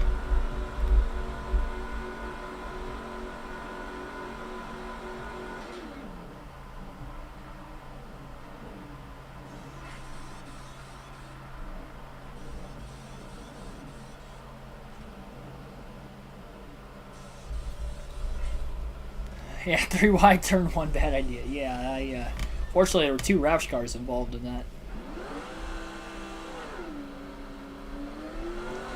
Kurt Busch definitely got the worst of that one. I don't think there's anything arguing that either. Well, Kenseth gained quite a few spots. I think Kenseth was in the free pass position when the caution came out. Green flag back in the air. 14 cars on the lead lap. I guess he was in 14th when the caution flag came out, even though he was involved in the accident. So Kenseth back in this all of a sudden. Not the way you would have hoped. NASCAR 2406, fan for life 77. Hashtag NASCAR, thanks for tuning in. It's a long handle. Long username. I think I got it all, though.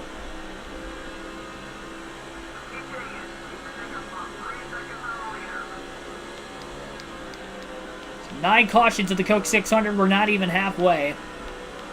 Very close to it. Not quite there. Right when I thought it was calming down for about that 60 to 70 lap stretch, and ran back up to where we were at the start of the race again, seemingly, and there's still quite a few cars in this race. Elliott Sadler to the lead. Robert Yates Fords have been very good this season, both Jared and Sadler. Kenseth now in an alternating strategy, though, with that caution coming out and then pitting. Up to the back of the 109.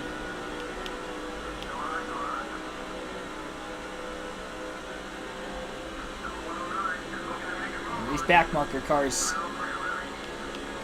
not moving real quick for Kenseth's liking.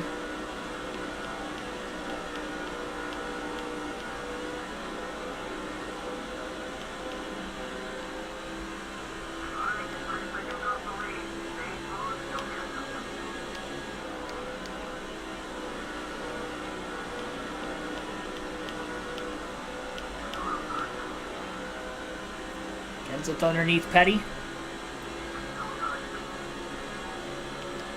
So only 14 cars are on the lead lap. Massive crash in the middle of green flag pit stops for anybody just tuning in. Just trapped so many cars a lap down. Every caution we get, somebody's getting the free pass, though. Got 9 cautions in the race so far today. It's a big wreck. Already had 5 yellows. 4 rather.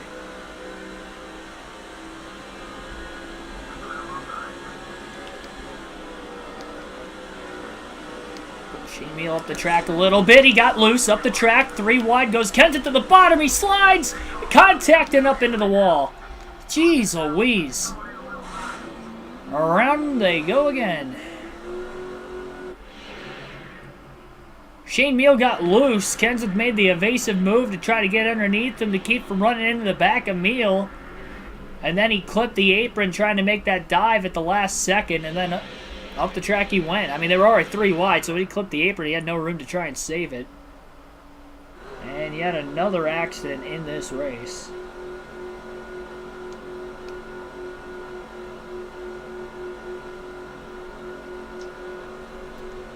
And now Matt Kenseth's involved. Their 10th caution. I got pit for fuel or tires this time. Try to repair some damage. I mean, he got loose. I got underneath them. I thought they were going to wreck on their own up on the outside. Little did I know I was going to clip the apron when I got underneath. I was hounding them for a couple laps and just couldn't get around them. And then I had the opening and I went for it. Couldn't hang on. It's just so hard to pass. There are some tracks in this game. It's just so dangerous and difficult. Every time you try to make a pass, you wreck almost every time. This is one of those tracks. Dover's another one of them. Green flag back in the air. 15 cars on the lead lap with whoever got the free pass and had to line up at the tail end of the longest line. Kenseth's 3 wide middle. He's going to get around Jeff Gordon for position on the restart. Joe Nemechek in the 01 car underneath him. Kenseth's going to get down to the bottom lane behind Jeff Green. And underneath the 00 of Kenny Wallace, quickly to the inside of Green, it looks like, off turn 4 as well. 2 laps away from the halfway mark now. Again, 10 cautions in the first half of tonight's race. Very close to being on pace for a 2005 Coke 600 record.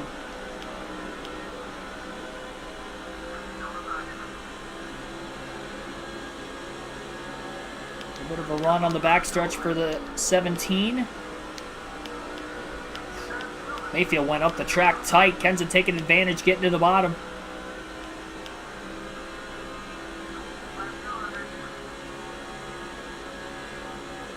I don't think Kenseth has led a lap yet in today's race. He's up to 12th. Martin Truex Jr., rookie, out in front of the Coke 600 right now. Future winner of the race, dominated in 2017. Most percentage of laps led in a single NASCAR race in history in that 2017 Coke 600 for Truex. And that 78 car at the time for Furniture Row Racing.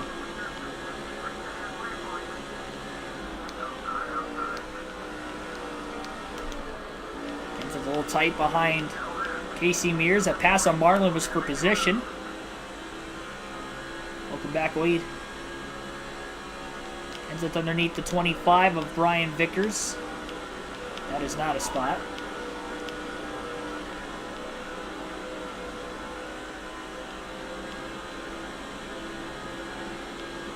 Oh, Matt did lead during green flag stops? Okay, well, thank you for remembering. That hole opened up quick. And Kenseth took advantage, and now he's in the top 10. Junior was a lap down. Mears was not. He was on the lead lap. McMurray with a block on Kyle Busch on the backstretch. Busch left the bottom open. He's waiting to see if he was going to chop down the middle of the corner. He did not. Kyle is a lap down. These lap cars trying to get into the free pass position. Potentially get by Newman, who's back in the lead after getting around Elliott Sadler. I wonder how many of the Roush cars are on the lead lap. Might just be Kenseth. Biffle's out after getting turned by Ricky Rudd on the front stretch, which has kind of sparked a lot of yellows all of a sudden from that point on. And we have yet another caution off turn 4 further back. Jeez Louise. 11 cautions in the Coke 600 tonight, about the halfway point. And it looked like contact between Kenny Wallace and Joe Nemechek again. Nemechek in yet another wreck. Is that the 3rd wreck he's been involved in tonight? It wasn't really his fault that time, though. It looked like the 00 went a little wide and pretty hard hit into the wall for both the 01 and the 00. And we have yet another caution. And Kenseth may pit again here. I mean, there's only 15 cars on the lead lap. There's going to be 16 now at the free pass. So Kenseth's going to pit. He's only going to lose about 4 or 5 positions. And he's going to go off strategy with the stop just past the halfway mark. Repair a little bit more damage and we'll go. Biffle out. Race due to injuries on lap 160, yeah. It was a pretty tough wreck. 2016, yeah, sorry, not 2017. 2017 Austin Dillon won. Fuel mileage. Yeah, it was 2016. I think they were still Chevrolet at the time, weren't they? No, they might have been Toyota at the time. Maybe it was, I think that might have been the first year they were actually under the Toyota manufacturer. I think they were Chevrolet. 2015 was the last year they were Chevy, I believe. Looks like we're the only car on pit road during that entire call. All right, so Kenseth the only one that pitted there. It's going to be interesting to see when the rest of the field pits. He's going to have much fresher tires than the rest of the field this time. Green flag back in the air as he'll be in 15th on the restart. Took off pretty well. He actually had to lift on that restart that time. He's going to be able to get to the bottom quickly. Riggs moved up. I guess lifting got him to the inside quick. Wasn't really boxed in as much. Nobody else on the outside behind him. Kenseth going up the hill. Did a good job keeping it off Kenny Schrader. He lifted quite a bit. Then he got a little arrow loose off the exit of the corner. He's trying to get going. Boris set on the inside of Kenseth going into turns 1 and 2. Casey Kane to the lead, trying to get his first career win in his sophomore season. Kenseth fighting for the bottom on Boris Said right now, and Said's not giving it up.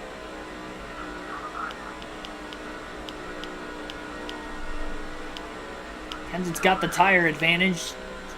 Just can't clear the 36. Finally has 2/3 of the way down the front stretch. And he's on the bottom into turns 1 and 2. The dangers of putting yourself back in traffic a little more if you're Kenseth this time. 11 cautions in this race.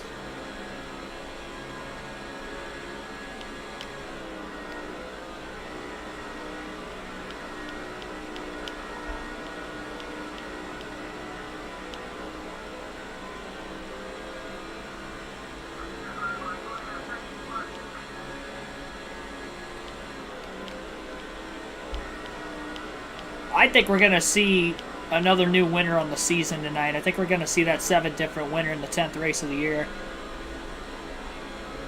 Very good chance. Just don't know who it's going to be at this point. Maybe it'll be Matt Kenseth on the alternating strategy. And this is where everything starts to get a little bit more crowded again.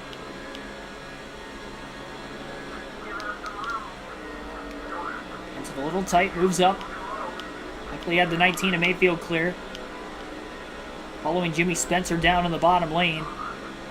Spencer moving up in front of the 31 now, and back to the bottom. It looks like he'll move in front of Kenseth. Kenseth managing the gas quite a bit. Got a bit arrow loose with the 19 behind him. Kenseth was out of the gas so much in the middle of the corner to keep from running over Spencer in front of him. He was boxed in with Burton on the outside still, and Mayfield right in line behind him, hoping Mayfield wasn't going to get into the back of himself.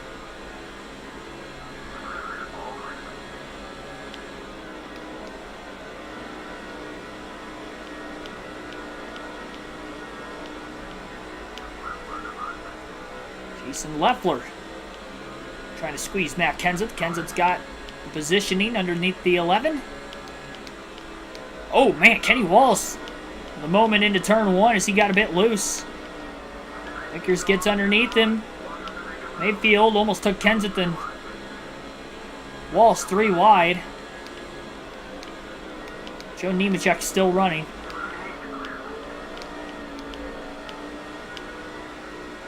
The engine that would not quit is the engine underneath the 01 of Joe Nemechek right now.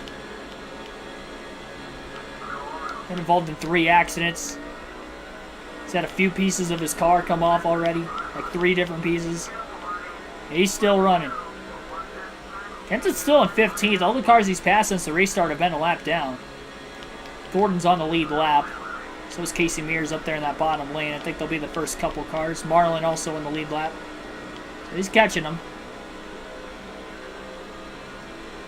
Fell back a little bit on that restart, getting stuck in the outside lane after the first couple laps when Boris said tried to get underneath them as they were getting up to speed in 3 and 4. Cost the Kenseth a little bit of time. Kenseth knows a lot of these cars are going to have to pit. well before he does. So good call to pit during that last caution when Kenny Wallace got up into Joe Nemechek, causing that accident.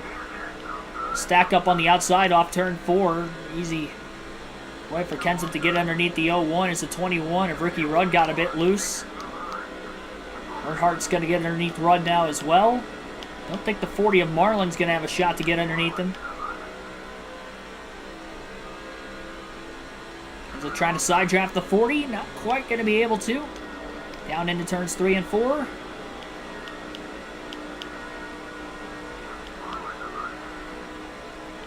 Marlin getting a little loose.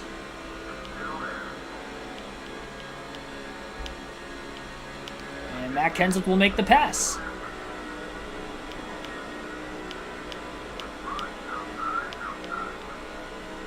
Finally passed the car for position after the restart.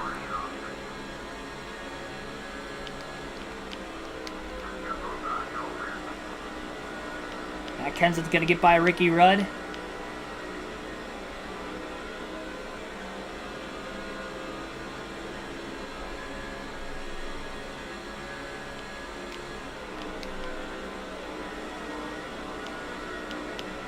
True Assassin 86X, thanks for tuning in.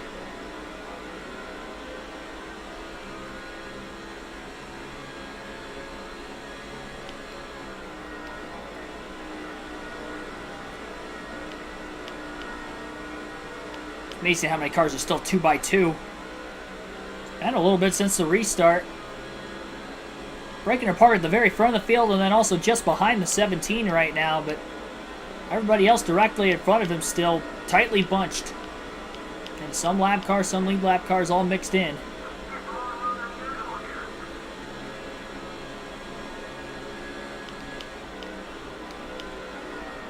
Stack up on the outside. Kenseth's going to get underneath the 6 of Martin and just barely underneath the 2 of Rusty Wallace. Jimmy Johnson trying to go down and potentially block Kenseth. Kenseth is going to be there, though, underneath the 48 into turn 1. Kenseth going to make the pass. Kurt Busch on the outside had a chance to move down low, did not. Sadler on the lead lap, we know for a fact. He was leading initially on the restart. A couple restarts ago, actually. Wanted to move down. Kenseth already there. Gordon will move down in front of him, though.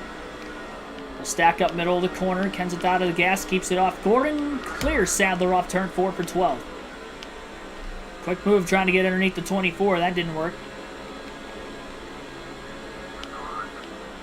Gordon underneath Busch. And Kenseth to the inside of the 5 of Busch. They're just bottlenecking so much in the corners. Yeah, Biffle got turned by Ricky Rudd earlier in the race on the front stretch and ended upside down in turn 1, got hit by a bunch of different cars. Did not survive the accident. Kenseth squeezing underneath Jeff Gordon, at least attempted to.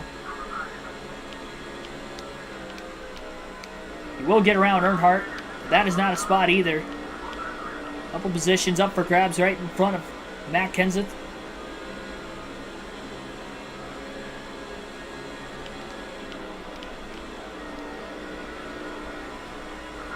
Going up the hill a bit. Some cars pitting.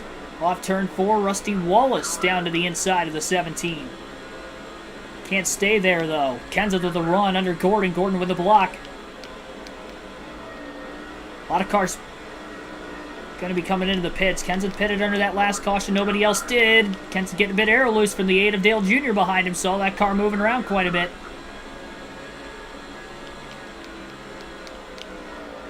Can't wait till these guys mostly pit and you won't have to worry about them as much anymore. Casey Kane continues to lead.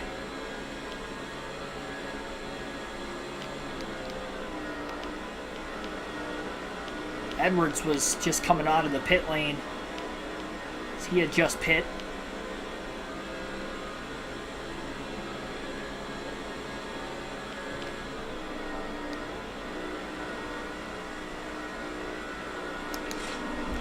Gordon a bit loose off turn 4. Kenseth with the move to the bottom but couldn't get underneath him.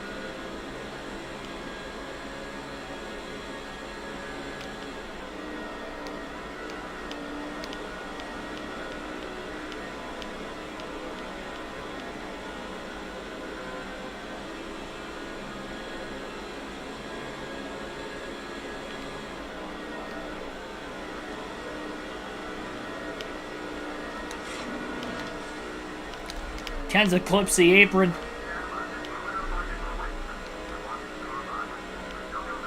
Sadler going to get back around him on the outside off turn 4 and down the front stretch for position. Kenseth back to 10th.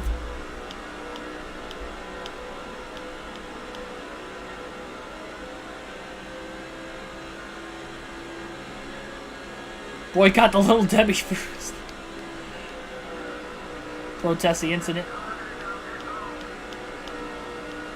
Make a video of me going to Walmart after work tomorrow, just grabbing a box of like Little Debbie's, just start stomping on it.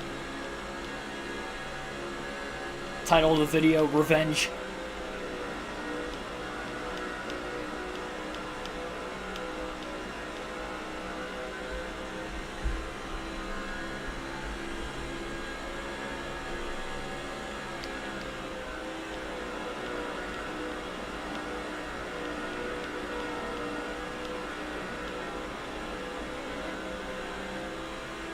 Then head to the local auto store and start knocking off all the Motorcraft stuff from the shelves. Knocking it on the floor. Ryan Newman briefly back in the lead. Truex down to block Kenseth. I think he's going to try to pit this time. So Kenseth's going to go to the outside. Sadler, Mears also in.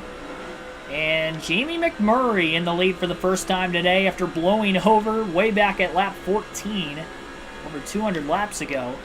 Kenseth at third. Gordon looking for his first lead of the race right now. And Jimmy Johnson all over the back of the 17 of Kenseth. For Crypto, welcome into the stream. Got 15 likes on the stream right now. Halfway to 30. Let's get to 30 tonight. We're just past halfway through the race. Decent ways to go. We hit over 30. I think we had 32 at the end of last night's stream, so let's try to get that for the second straight night. Kenseth pitted during that last caution. Jeff Gordon to the lead now for the first time. He'll receive 5 bonus points. So a little alternating pit strategy right now for the 17 team. We'll see how it's going to work out for him. Gordon looking low. I think he'll be pitting this time. Johnson may be coming into the pits as well. In the 48, so both the Hendrick Chevys will pit at the same time. Matt Kenseth back to the lead in the Coca-Cola 600 as we'll alternate through the different camera angles once again. There's nobody directly behind us or in front of us.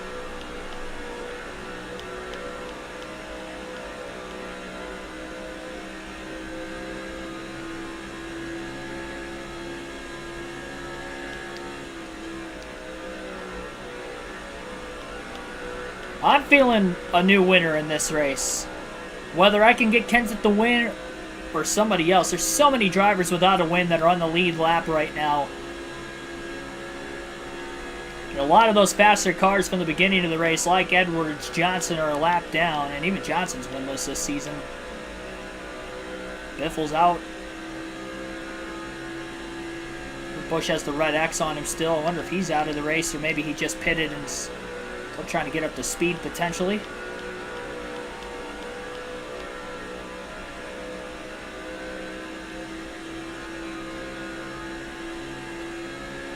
Who knows, maybe Kenseth's got a shot to lead the most laps in the race.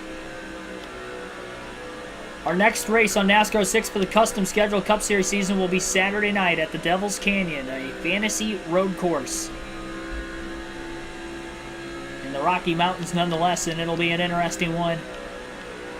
With that new track, fantasy track, on the schedule, one of many. And we've both already had this season and still have to go to yet this season.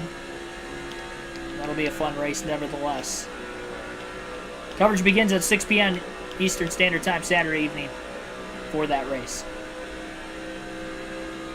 And then tomorrow night at 7 p.m. Eastern Standard Time, we'll have our Dirt Bristol NASCAR 22 race.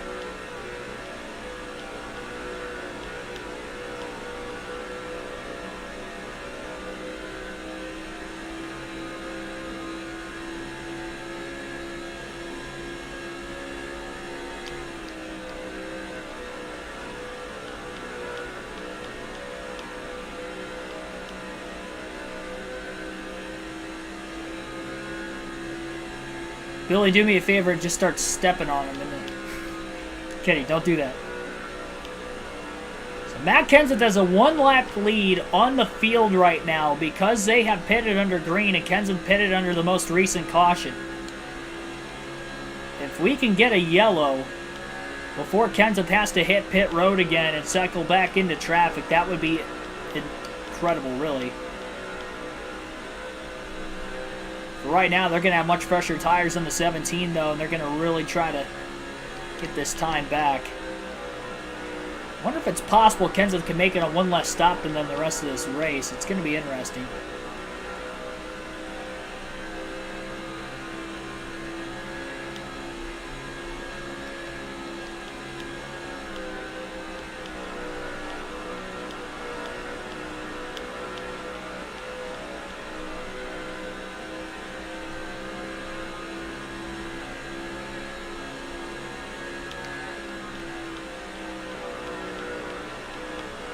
I just realized I've DNF'd both times I used the National Guard paint scheme this season.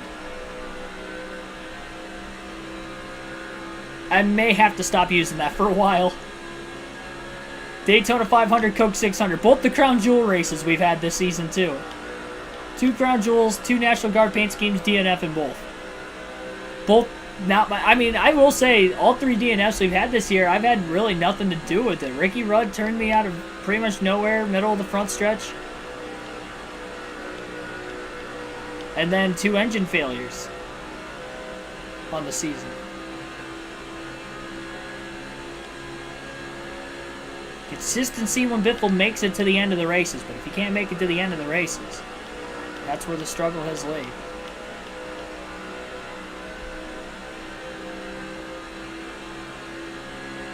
I hear for the...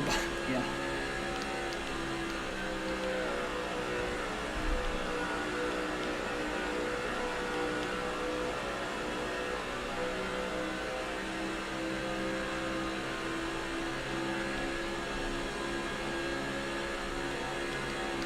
Dodge starting to dominate. Ford's had it in the early stages. Yeah, it seems to be the case right now in this race.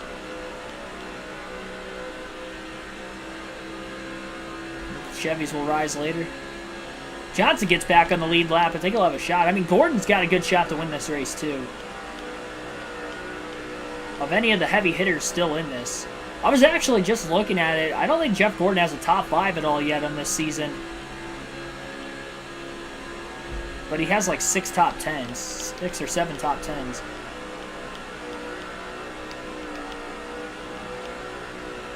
It's like Ryan Newman cycled out of the pits ahead of the others. Starting to close in on Matt Kenseth, who's on his older tires right now. Kenseth going up the hill a bit.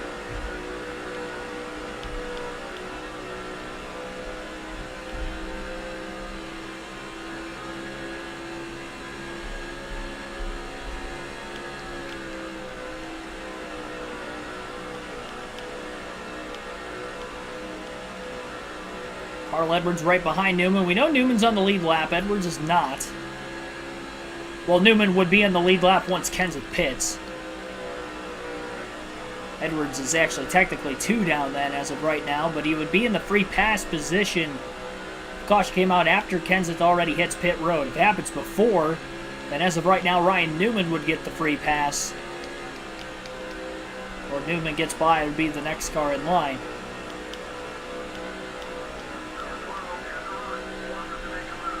Newman looking low right now. Kenseth with a block on the back straightaway down to the bottom into turns 3 and 4 as he holds on in front of the 12. On the outside is Kenseth though. He has to hold his line. Newman back underneath him again. No block from Kenseth this go around. I was running the outside well with Biffle earlier. Kind of doing the same with Matt Kenseth right now as Edwards and Newman are down on the bottom. They'll get by. Kenseth right behind. Kenseth on the tire disadvantage right now, only to get the tire advantage once he pits again.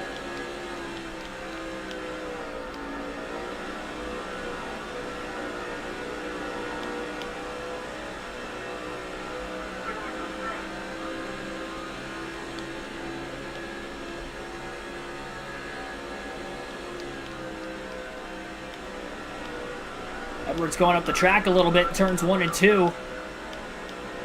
Kenseth back to the inside. And we'll have Carl Edwards drop in line behind Kenseth. Little slide job. Kenseth will complete the pass. And we'll have Edwards blocking for Matt Kenseth as well now.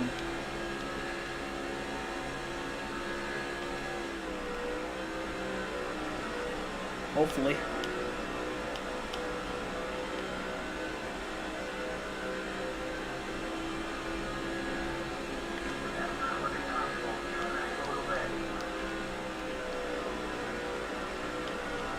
Elliott Sadler closing in. Couple top 3 finishes for Sadler this season, including a runner-up once.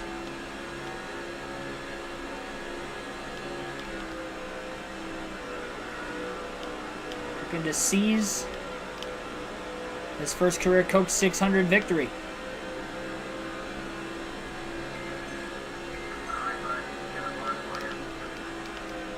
Trying to have Edwards block these guys behind Kenseth. He's not really doing it, though. Kenseth staying in front of the 99 for now.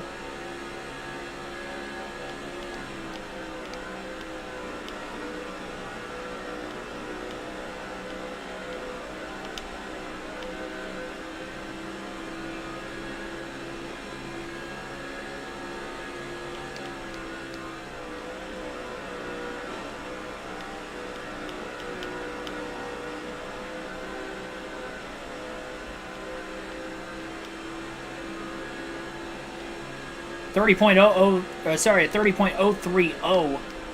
a 30.30 that last lap. Matt Kenseth. So Sadler in third as of right now. Now he is in the free pass position. If we were to get a yellow, and Ryan Newman would already be on the lead lap. I don't think Edwards is looking to pass Kenseth, and there it is. Caution is out for the 12th time tonight. That is why Matt Kenseth played the strategy he did. And Mike Bliss has crashed after contact with Kurt Busch. Off of turn 4. Oh my gosh, got slammed by Sterling Marlin. And poor Joe Nemechek again has crashed. The 4th time he's been involved in an accident today, and he had nowhere to go there.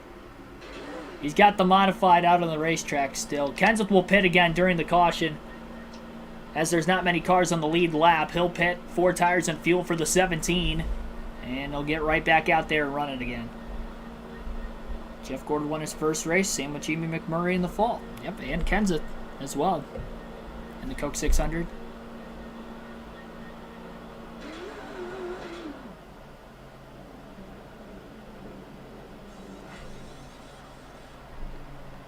How did I get fired for protesting a video game? Yeah.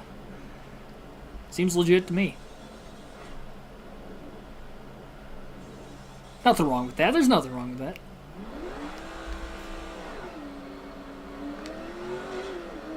So Kenseth's going to be, what, second on the restart? Maybe third? I mean, Elliott Sadler's going to get the free pass. We're only going to have 3 cars on the lead lap in the Coke 600. There are 12 cautions in this race. Ryan Newman will be the leader. Green flag back in the air, and it's one-on-one between Kenseth and Newman now. And Kenseth's got a little bit fresher tires. Looking to take advantage. He's going to go up the middle, 3 wide. Jeff Gordon down low on the bottom. Newman on the outside. What a gutsy move by Kenseth. Side drafting Gordon. Contact with Newman. And Kenseth to the lead.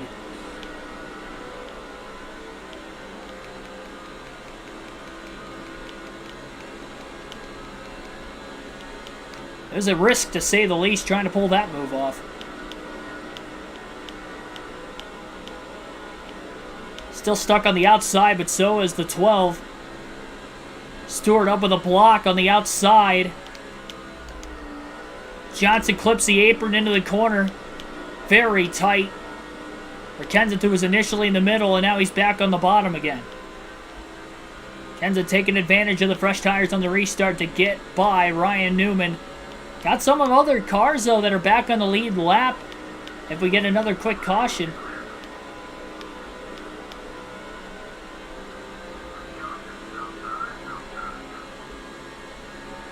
Jimmy Johnson with a late block. He's done that a couple times today. Little contact.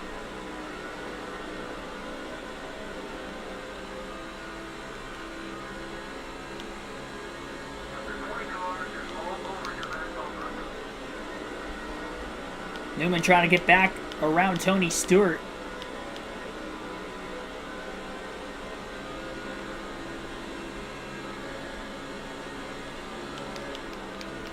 Sadler, Gordon, Harvick, Johnson, hoping for a quick caution. And Newman clears Stewart off turn 4, and he's all over the back of the 17. Well, now the likelihood of getting a different winner is a lot slimmer than what it was.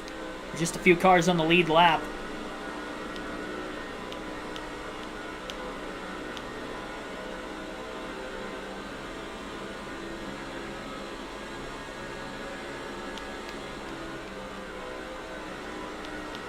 Kenseth is one of them, though, and he is still winless. Got Johnson a little arrow loose off turn 4. Kenseth looks low on the front stretch. Couldn't get around him. Blocks Newman towards the outside. Bobby Labonte trying to get back on the lead lap in the 18.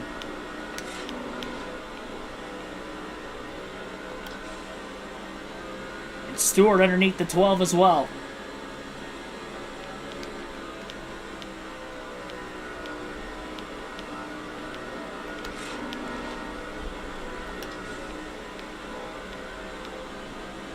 Pretty A-car kind of holding these guys up.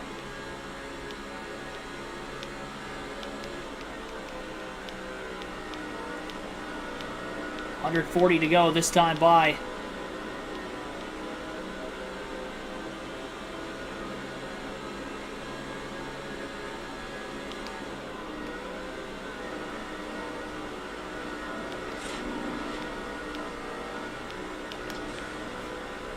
Johnson not budging right now.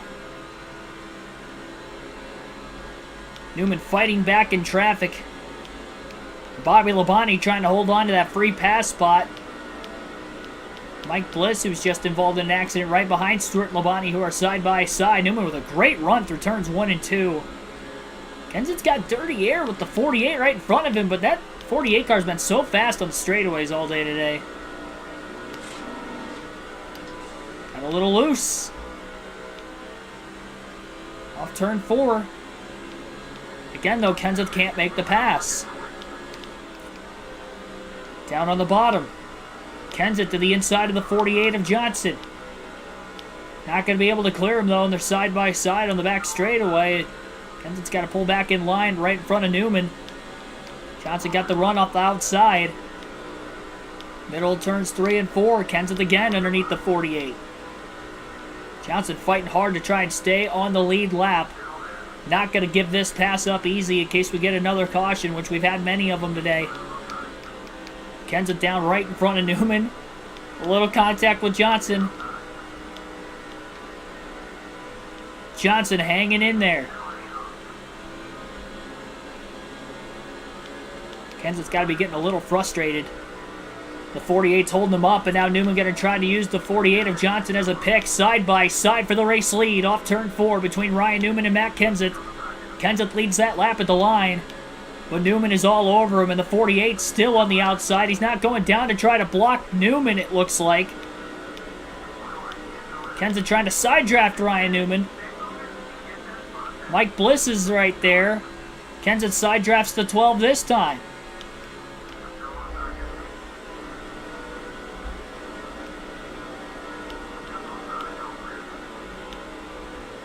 Ryan Newman back to the lead in the Coke 600.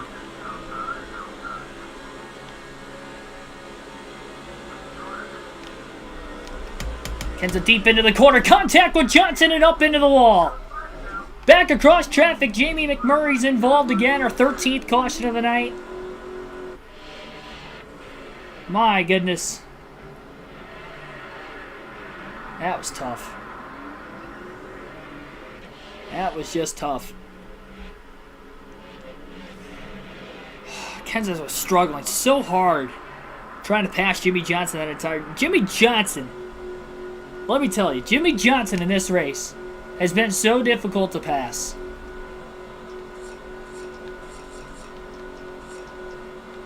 He's been throwing bad blocks. And then even when we get picked behind him, does he try to block Newman to stay on the lead lap? No, he just tries to block Matt Kenseth. Unbelievable. I have to send it so far into the corner to try to pass him. I didn't clear him. Again, our 13th caution of the race. Probably not the last. We're still over 100 laps to go, and we'll head to another restart. We're starting in the back, so be careful and stay out of trouble.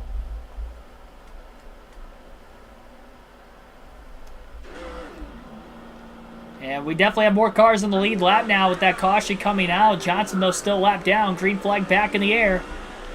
Kenseth trying to bump draft Kevin Harvick on the restart. Oh, quick move by Kenseth to get to the bottom.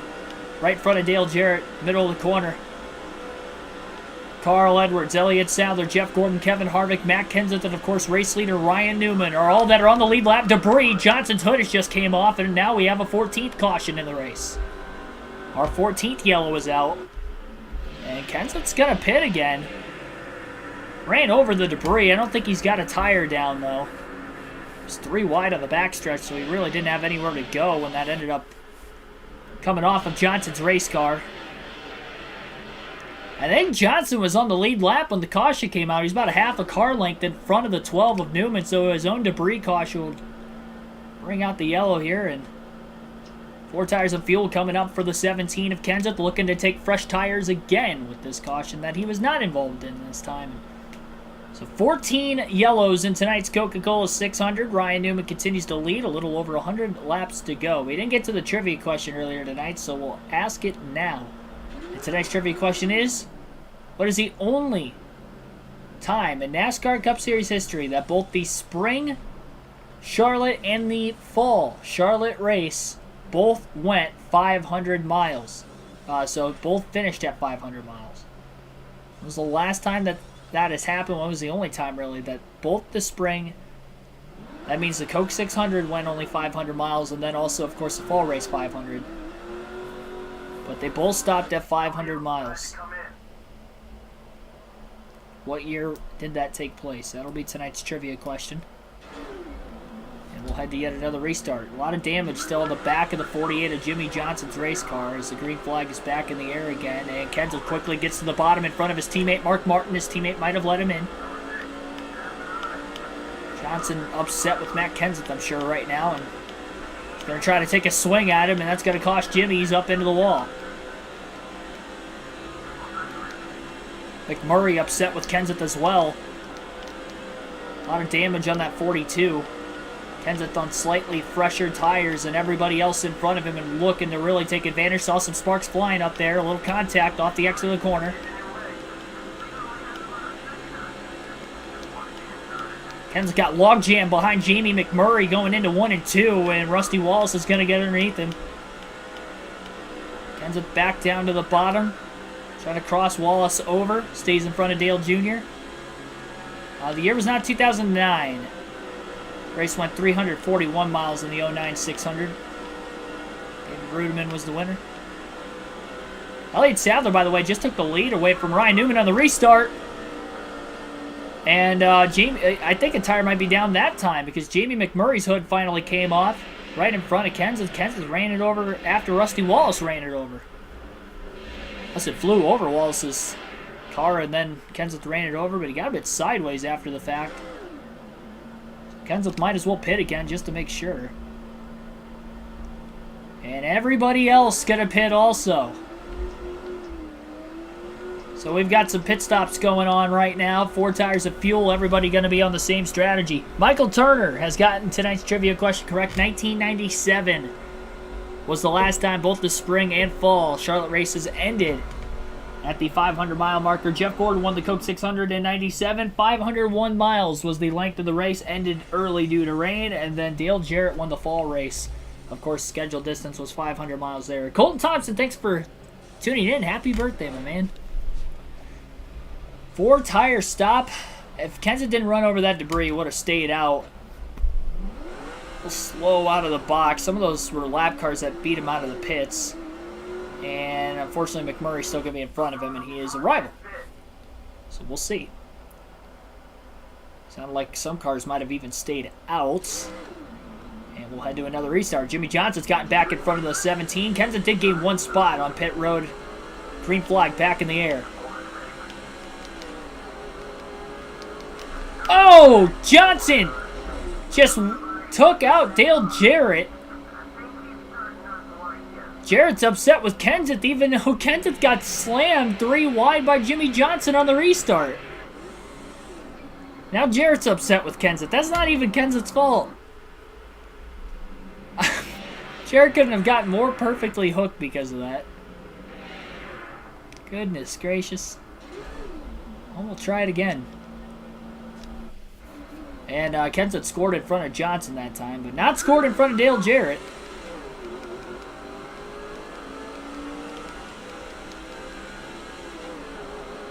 And Kenseth gets down in front of Kurt Busch on the bottom quickly.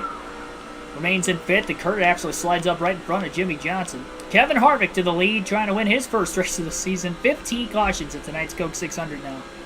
Jimmy Johnson's racing like an asshole tonight. What is going on with him? Who pissed in Jimmy Johnson's cereal? Somebody took a leak in his Cheerios this morning. I think he had a bowl of nails without any milk.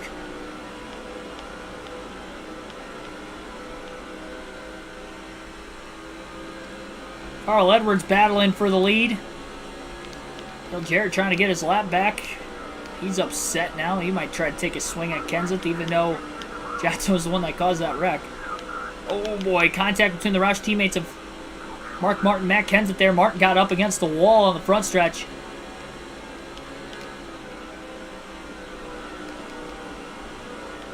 Kenseth underneath not David Stremme. Next season it'll be David Stremme. Sterling Marlin in the 40. Pass him, he's a lap down. Kenseth still remains in 5th place after around Johnson on that last restart. The track goes Casey Mears. Kenseth down to the bottom. 3 wide. He's trying to squeeze past Dale Jarrett. Casey Mears simultaneously, so he doesn't have to worry about the 88.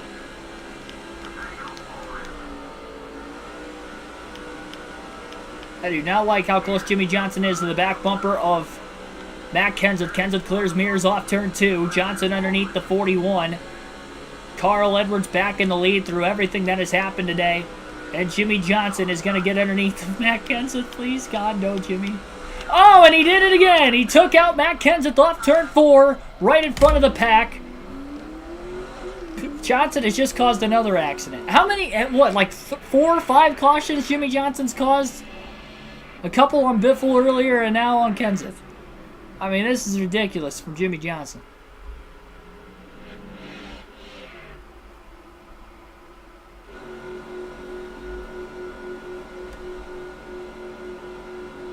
I mean, good grief.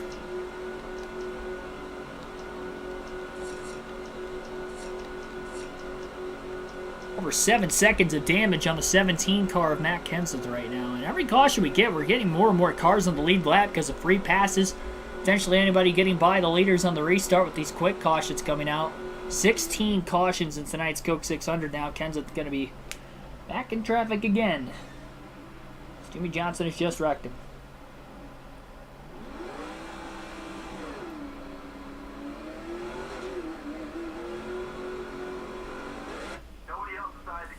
Well, we'll try it again. It's time to make sure Jimmy Johnson does not finish this race. Wow, there's a lot of cars on the lead lap now. Now, Kenseth's right behind Jamie McMurray. Good restart. Oh, bad block on McMurray. Gosh, if he wasn't already upset.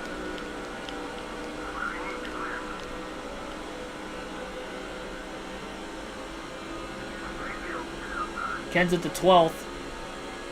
Stacked up the 42 cars. Kenseth back in traffic. Edwards leads.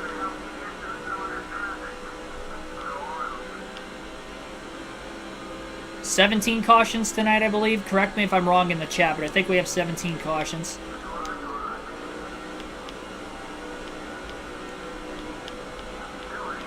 Most of them related to Joe Nemechek and Jimmy Johnson. Nemechek just because he's in the wrong place at the wrong time or wrecking on his own or debris. Kyle Busch throwing a bad block. I'm starting to think it's just a Hendrick thing. My gosh. Busch throwing a bad block. Like Kenseth nearly causing another wreck. Car control by Kenseth to not have the accident transpire that time. Finally clears Jeremy Mayfield, who was on his outside after Busch had stacked him up.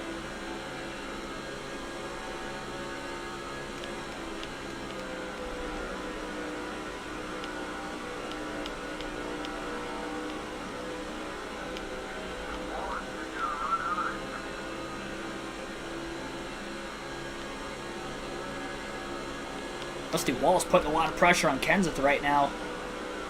Wallace not even on the lead lap. Tony Stewart to the lead. I don't remember him leading a lap all day, but now he's out in front, trying to win each of the first 2 Crown Jewel races of the year after winning the Daytona 500. In a race where we saw a lot of the usual contenders for race wins nowhere near the front, the middle portion of the race. We got a stack up. Car up into the wall off turn 4. They're stacking up again. Jimmy Johnson's getting roughed up by Kurt Busch. Justice is served. 3 wide.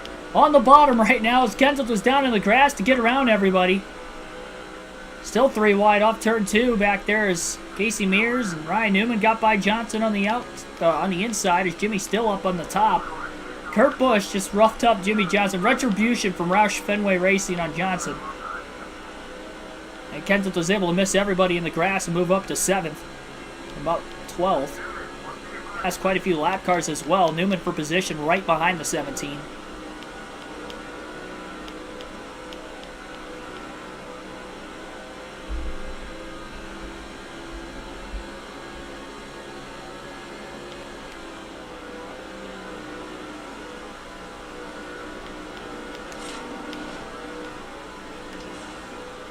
I think Johnson might have brushed the wall off turn 4 back there. I'm really hoping he doesn't get back to the 17.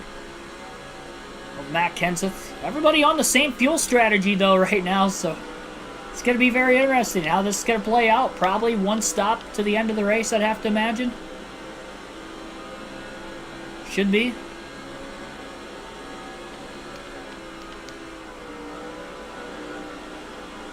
$17 cautions in tonight's Coke 600. Still have a little over 100 laps to go. Kenseth trying to get underneath of Sterling Marlin. Couldn't do it. Marlin might be a lap down. About 14 or 15 cars on the lead lap now. Johnson to the inside of Ryan Newman. I've had enough of Jimmy Johnson. And he's coming back for more, potentially. Yeah, you're right, Mark. About your Chevy prediction earlier. Still have over 100 to go, though. This is anybody's race for those who are on the lead lap, the way this has gone so far. Johnson putting a lot of pressure right now on Matt Kenseth. Yeah, he's gonna turn him. He got into him, and Kenseth held on to it off of turn 2. He tried to turn him. He made contact with him off turn 2. Kenseth over, drives the corner now a little bit. A little contact with Sterling Marlin up ahead. And that's stalled Kenseth out on the front stretch, and Johnson's coming back for more into turns 1 and 2 again. Newman to the inside of the 48, occupying the bottom. Marlin to the inside of Kurt Busch. Brake check.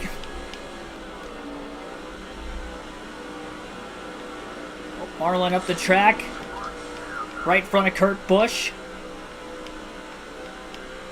Kenseth underneath the 97 for a spot as well.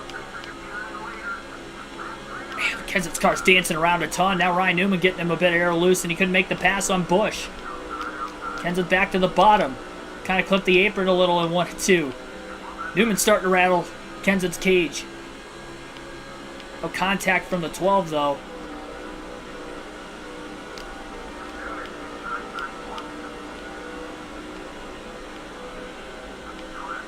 Kenseth on the outside. Ryan Newman with a run down low. Big block by Kenseth, staying in front of the 12. And down to the bottom underneath Kurt Busch into turns 1 and 2.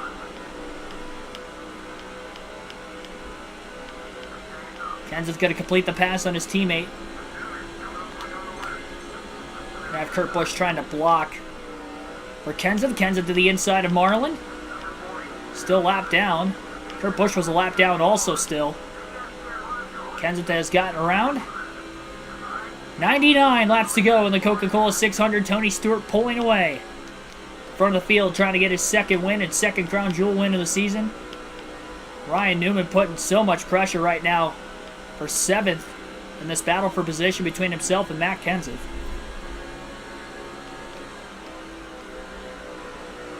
And he's going to get underneath him now in turns 3 and 4. Kenseth holds on to the outside. And Newman will take over 7th place. And Jimmy Johnson is closing in again in that 48 car.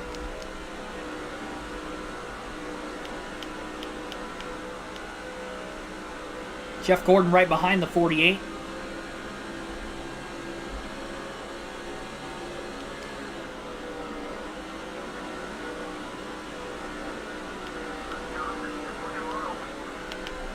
Let's get a little arrow loose off turn 4 from Johnson once again. Kenseth 3.3 seconds off the lead from Tony Stewart. And almost 150 laps from now, but Greg Biffle wrecked out earlier in the race. That's why we're driving as Matt Kenseth the rest of the way.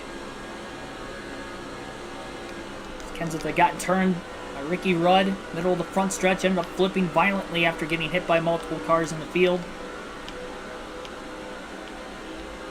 And we've got yet another caution, our 18th caution of the Coke 600. We're getting close to that real-life 2005 season. Oh my gosh, Jeremy Mayfield has crashed hard now, up nearly on his lid in turns 3 and 4 as he got loose. Actually, it looked like he got tight and then overcorrected it and then gets slammed in the other body of the race car by Rusty Wallace off the exit of turn 4. Another violent crash. And we are going to have yet another restart. Late in this Coke 600. Still, it's late, but there's still quite a ways to go. Green flag back in the air.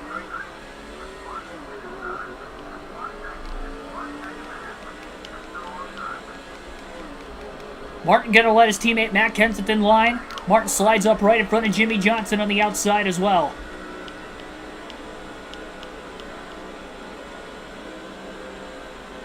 Newman with a block on Kyle Busch. Kenseth trying to get underneath the 5.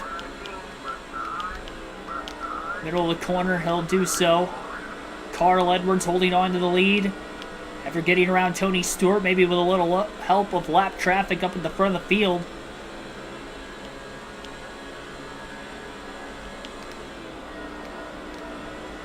Oh, contact with Joe Nemechek. He's up into the wall. He's around again. The 5th time Joe Nemechek has crashed in tonight's Coke 600. And our 19th caution of the race. Kenseth went up the hill. Why is Nemechek still in the race? How? Everybody missed him. Good job by everybody missing the 01. That was my fault. Really one of the few times it has been my fault tonight. Still outside the pit window to make it to the end, and now Kenseth's gonna have to. I'm punishing myself again because this is getting ridiculous. I mean, 19 cautions in tonight's Coke 600. We've got a really, really good chance that we are going to have the NASCAR record or potentially tie what the Coke 600 2005 actually did, which was 22 cautions. Who would have thought? This game's actually somewhat realistic tonight. Not with as violent of crashes as we've seen. I don't think there were that many cars upside down in the Coke 600 in 2005, if any. But there were some hard hits for sure in that race. Looks like we're the only car on pit road during that entire caution.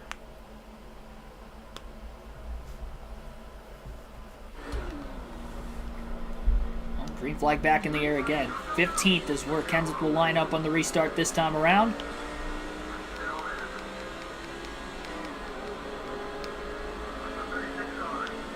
Kind of spun the tires a bit on the restart that time.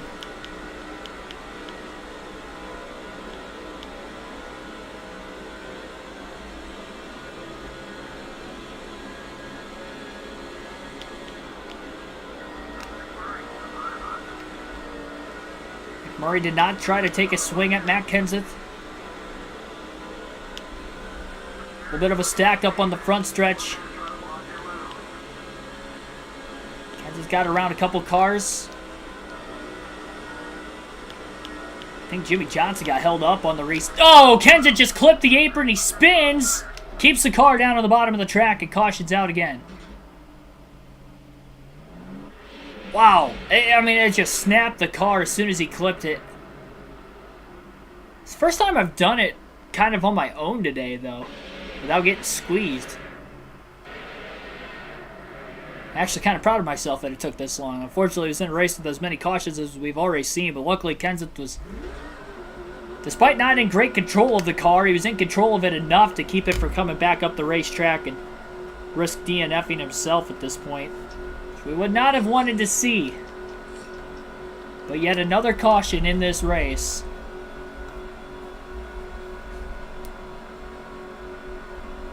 Making that number 20.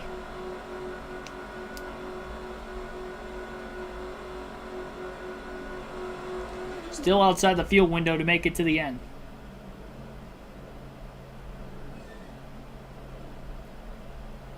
Chance to at least repair more damage from earlier. 17 car not as fast as it once was, that's for certain. We're starting in the back, so be careful and stay out of trouble. It's going to be tough to win this race. We'll see if he can get up there at some point in time. Green flag back in the air. Gets to the bottom right in front of Boris said. 16th place on the restart for Kenseth. Tony Stewart out in front of the field. Murray not a rival anymore.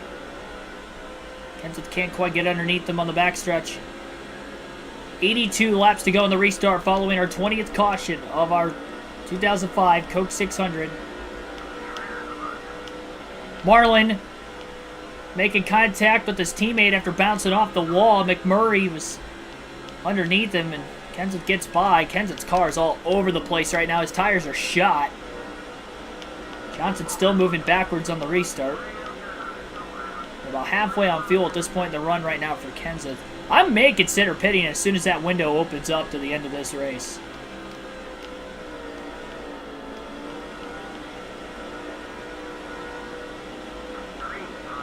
Someone making contact on the outside off turn 4. 80 laps to go.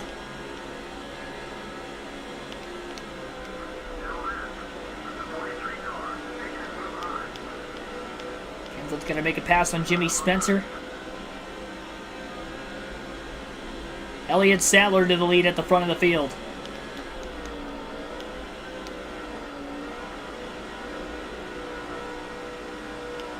Kenseth's car moves around a lot.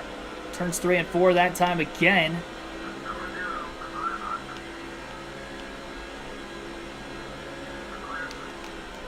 Trying to get underneath Kenny. Not going to happen that time.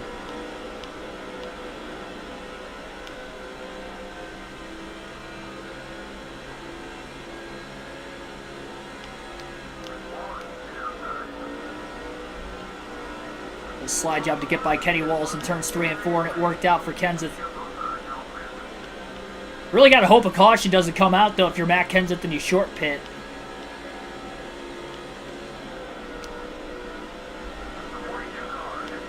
It might be the best way of trying to gain some position to get back into this.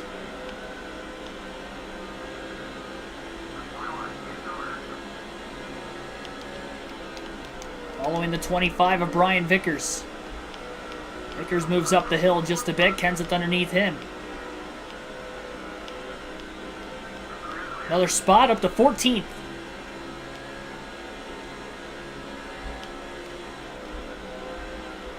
Kenseth to the inside of Mayfield through 1 and 2. Now out of position. Not quite clear yet on the back straightaway either. Murray getting Kenseth arrow loose. Kenseth overcorrected it. Car was sliding so far out from underneath him. Got arrow loose with Jamie McMurray behind him.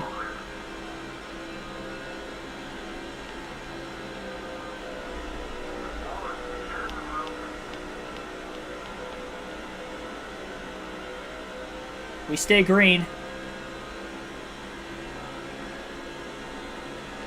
Caution that time. And now Tony Stewart back in front of Elliott Sadler in the rest of the field. Down to 75 laps to go. 2 cautions away from tying the NASCAR record from this race in real life. And 3 away from breaking that record. So close to breaking that record. Whether it's been this game or NASCAR 22 in recent weeks. Kurt Busch going to try to get to the inside of Kenseth for position. Oh no! There's contact and we've got another wreck and another blowover as Kurt Busch might have went upside down. If not, he came back on all 4. Similar to Jamie McMurray earlier. Pirouetting in the air and back down on all 4 as Kenny Wallace went sliding across the infield grass as well.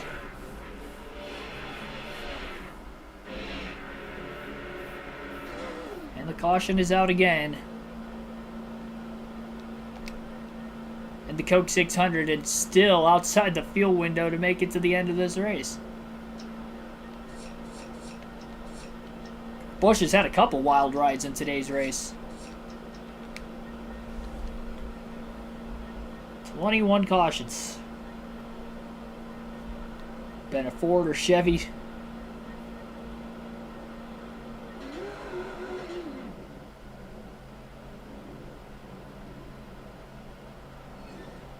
Since the last time Dodge has led in this race. Yeah, Newman or Kane haven't led in a little while. Ever since more cars got back on the lead lap, really. I mean, just remember, there were only 3 cars on the lead lap at one point in time in this race. All these cautions, though, we're getting so many of them back in it. Had a couple different cautions. I thought Kenseth was going to have a sure shot to at least finish top 3. That's not so much the case anymore. Green flag, going to be back in the air.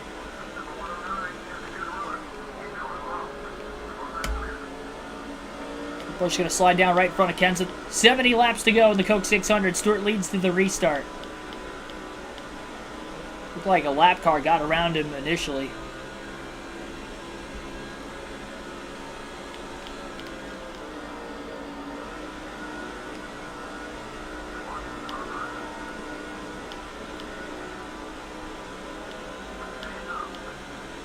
.69 to go. I think you consider pitting at 6 to 7 laps if you're Matt Kenseth.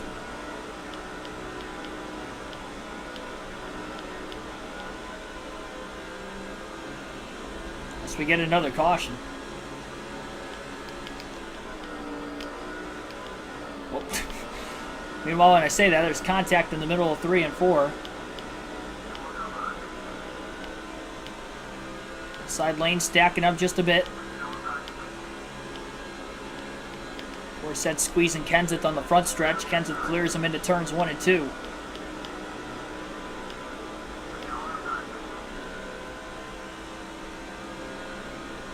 Sadler and Stewart back and forth. Restart after restart at the front of the field. Schrader moved down right in front of Matt Kenseth.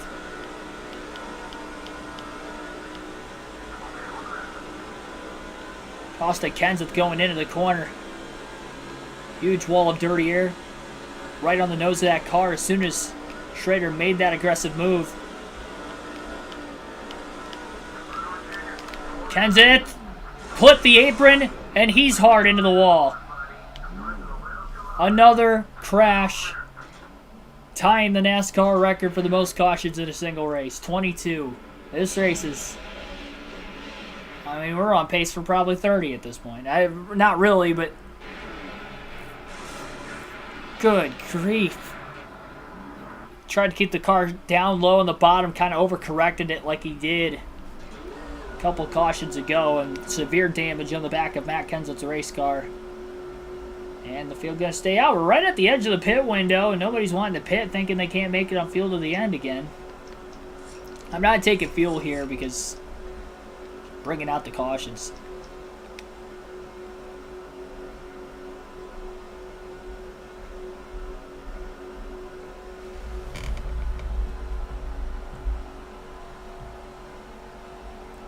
One more caution away from the NASCAR record wasn't bringing out most of these yellows for the longest time. I probably brought out like 3 of the last 4. Or at least not my fault. I mean, if somebody threw a bad block on me or something like that, that's one thing. But, I mean, I've clipped the apron literally more in the last 20 to 30 laps than I had the entire race. Now I'm starting to lose control and spin out. I wasn't really spinning out earlier when I clipped the apron. I knew it was a possibility of that happening. But we'll stack up on the restart. Dale Jr. might have spun his tires as well as maybe some cars down on the bottom.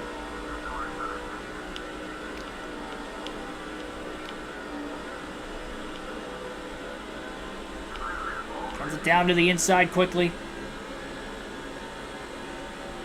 Gets underneath John Andretti in the 14. Couple cars coming into the pits this time. Window may be open to the end of the race now.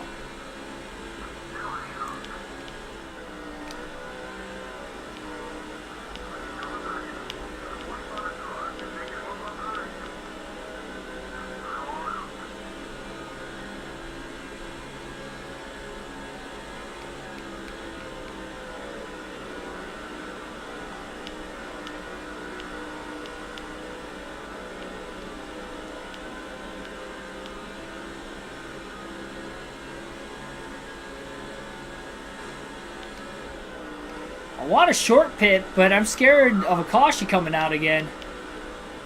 Especially potential debris caution. 14th though right now. It's going to be tough to get that track position. Kyle Petty going to get around. Kenseth only 2.2 seconds off the lead. A lot more cars pitting. Tail end of the field. Quarter tank of gas left for the 17 of Kenseth as of right now. Don't want to clip that apron going into the corner again. Dale Jr. to the outside, or the inside rather, while Kenseth's up high. Kenseth 2.5 seconds back going into turns 3 and 4 as he's on the outside lane on corner entry. He's going to pit this time. Kenseth will pit.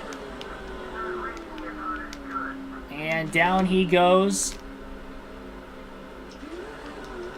4 tires and fuel, no adjustments on the 17 of Kenseth. Finally going to get fresh tires back on this race car. He will short pit. Definitely within the range to be able to make it on fuel to the end of the race.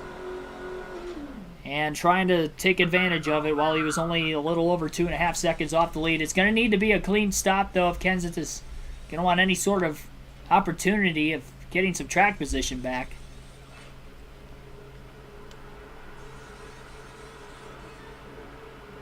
There goes the leaders. 19.4 second stop. They had to repair quite a bit of damage on that 17 car. Back off and running.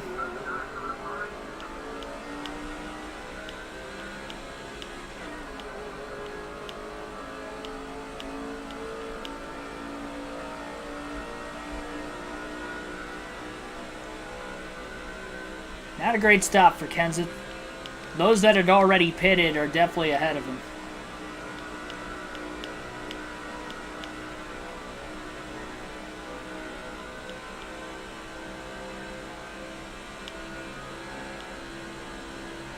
He's probably just going to need to let this cycle all the way through.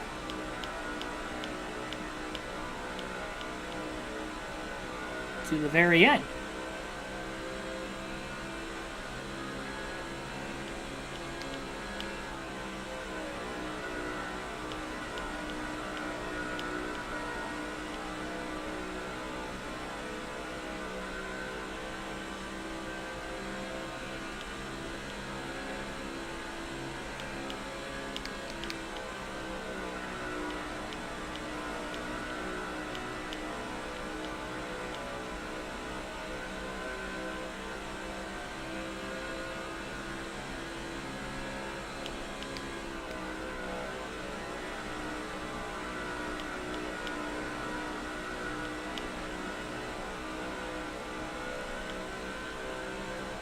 I want to see where Mark Martin is running in the field right now. Yeah, he is 2 laps down, it appears. Kurt Busch is on his way into the pits.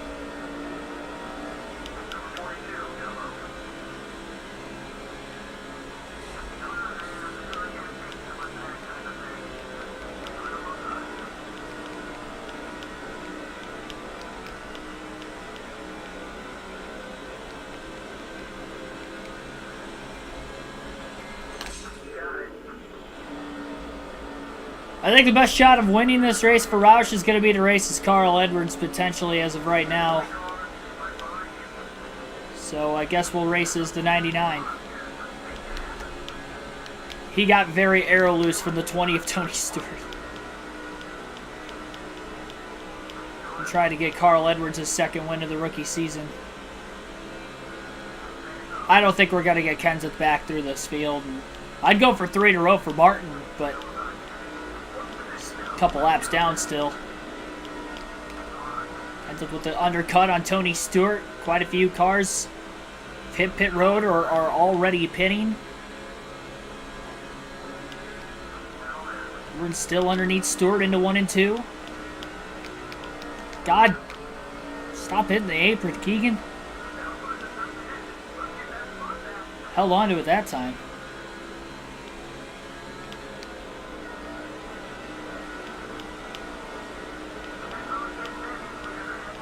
I think Edwards has to consider pitting here very, very soon.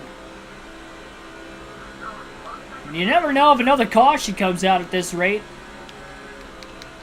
We'll break the NASCAR record. It's going to be losing so much time, though. Is that Mike Bliss? I have no clue. Looks like Gordon will pit this time. And Edwards will pit with Gordon if Gordon pits. Gordon coming in. Edwards trying to gain as much time as he can coming into the pits himself. And he gained quite a bit of time. Seemed like it at least. 4 tires and fuel. Not really any damage to repair for Carl Edwards. He's kept his car clean. He might be the only Roush car that hasn't been involved in a wreck tonight. I don't know that Mark Martin has been either. He's just on the wrong side of the cautions. That's why he's 2 laps down.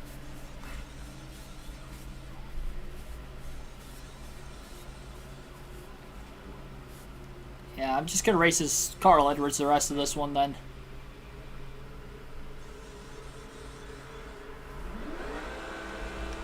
He's already got to win this season. Kenseth doesn't.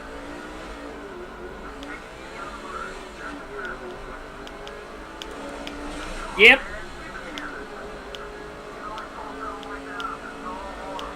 Kurt Busch is upset with Carl Edwards. Oh, he just turned himself. He tried to turn Edwards and he turned himself. Tempers within Roush Fenway Racing for our 23rd caution of the race. Johnson involved as well. Mark Martin got a piece of it. Heavy damage on Busch. I think that just trapped a lot of guys a lap down again. There can't be many cars left on the lead lap. I mean, that was Edwards pulled up right in front of Kurt. I was hoping they were going to slow up. They did not. And I don't know who's in the lead right now, but it looks like there is only 1 car on the lead lap. I think it's Jamie McMurray. Green flag back in the air. And Jamie McMurray might be the only car on the lead lap after that accident. Well, not anymore. There's a few cars that have gotten around him on the restart. We'll see if Edwards can get around him as well. Our 23rd yellow to break the NASCAR record just came out.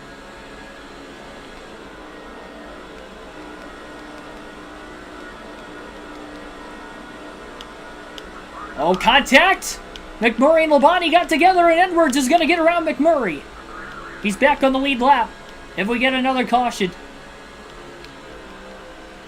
That worked out perfectly.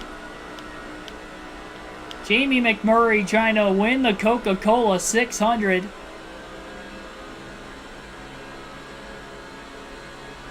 I was hoping they were going to stack up. I didn't want to lose any spots. I stayed out of the pits longer than him, and that was a bad mistake. And then Kurt Busch got mad at me and turned himself.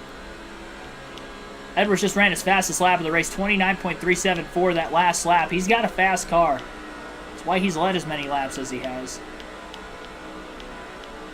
I think Jamie McMurray, race leader, is the first car in line right now behind Carl Edwards. And he just pitted under the caution, too, because he was still on the lead lap and hadn't pit yet. You'd have to imagine we're going to get another caution the rest of this race the way it's gone. Already had 23. We still have 43 to go. Another fastest lap, 29.364. For Edwards that last lap. He's closing in on Stewart and Sadler for position. If he can get around them, that's less spots he'd have to gain.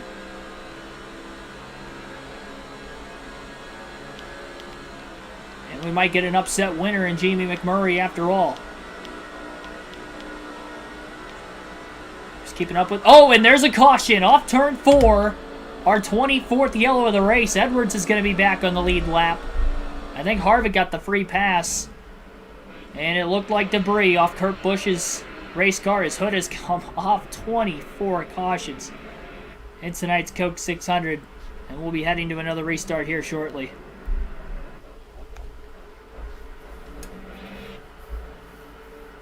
How much longer can this race get? And if it wasn't wild before, it is going to get wild now. We know Edwards has a fast car. He's obviously just ran some of his fastest laps of the race. Even with him leading and dominating at one point in the first half of the race a long time ago. Green flag back in the air. Great restart for Carl Edwards, and he's going up the middle. Between Tony Stewart and Matt Kenseth. He gets around Stewart for 5th. Still on the outside in front of Kenseth. And now he gets down in front of his teammate. We'll stack up on the outside. Well, Johnson got loose off turn 4. Stacking up the outside a little more, and Edwards is up to 3rd. I believe Dale Jr. is in the lead for the first time tonight in the Coke 600 as he got around McMurray on the restart. Jr. might have gotten the free pass on that second-to-last caution. Justin Nash, thanks for tuning in. You have missed a lot. I don't think I can recap what has happened this entire race. It has been a long one, to say the least.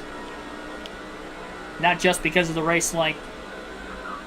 A lot of these lap cars trying to get back on the lead lap in case we get yet another caution. A 29.219 by Edwards that last lap. He may have the fastest car on the racetrack once again. And what has been a roller coaster of a night. Earnhardt trying to become another new winner this season. Jamie McMurray trying to pull off the upset in the Coke 600. And Edwards, the rookie, in his first ever Coke 600, trying to win the race. Overdrives the corner, trying to get by the lapper of Bobby Labonte, but it did work as he slid up in front of him. Newman gets by McMurray as well. Who would have thought McMurray would have a shot to win after blowing over very early in this race? Edwards underneath them into turns 1 and 2. Gets underneath Newman as well. Edwards up to P2 with 35 laps to go.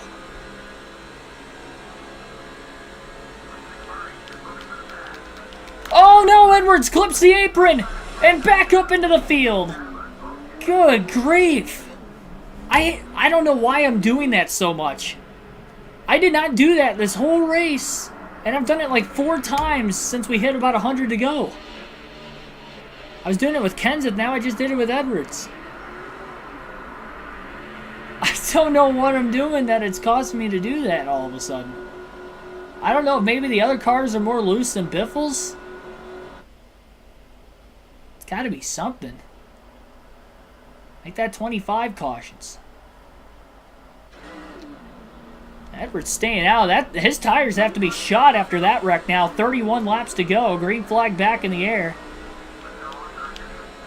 A wild night that may never be replicated in the Coke 600 or any NASCAR race in channel history ever again. Good restart for Dale Jr. Edwards trying to get to the bottom in front of his teammate Matt Kenseth quickly to try to hold on for second.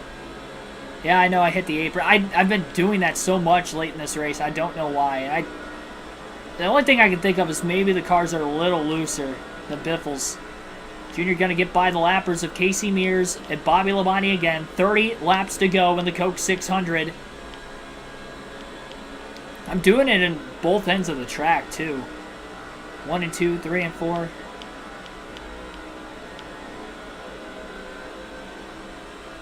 I just want to get out of here. If Roush can win a 7th race out of 10 to start the season, if Edwards goes to victory lane, that would be something. Caution, debris. Off turn 4. I didn't see who that was off of. I think it was Kurt Busch. Oh, it was off of Edwards' race car, I guess.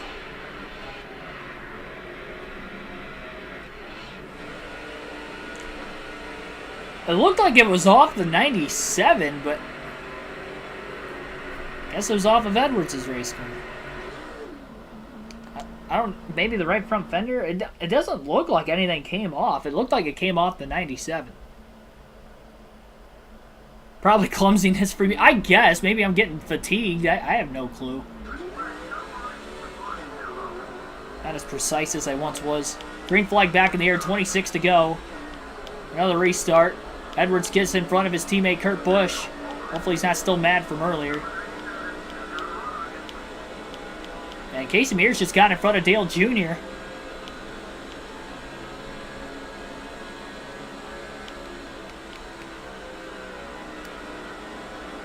And he's holding up Earnhardt. 25 to go in the Coke 600 at the line. We've had 26 cautions. Jr. way to the bottom to block Edwards, and the caution's out. With 25 to go, caution flag is out for the 27th time in tonight's Coke 600. Debris off Casey Mears' race car, and that will give him his lap back as he was just ahead. And I think Kurt Busch will get the free pass in the 97 as well. So the Roush car back on the lead lap.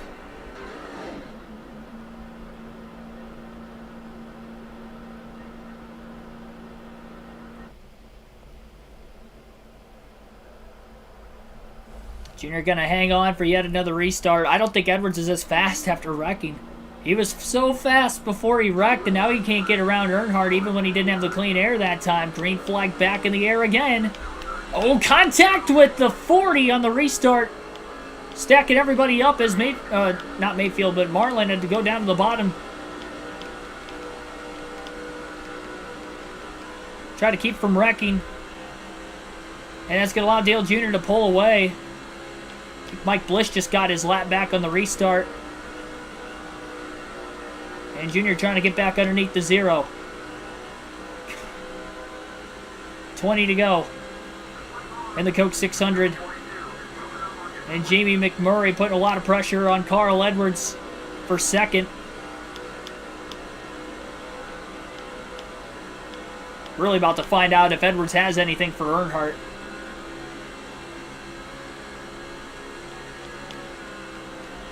McMurray's put so much pressure on the 99 right now.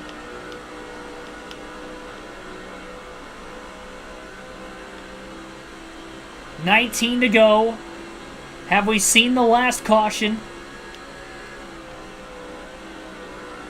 Don't want to lose these spots late in this race, but Edwards having a hard time trying to stay in front of Jamie McMurray, throwing a big block on the back straightaway and heading into turns 3 and 4. Up the track goes the 99 just a bit. McMurray couldn't capitalize and get underneath him though.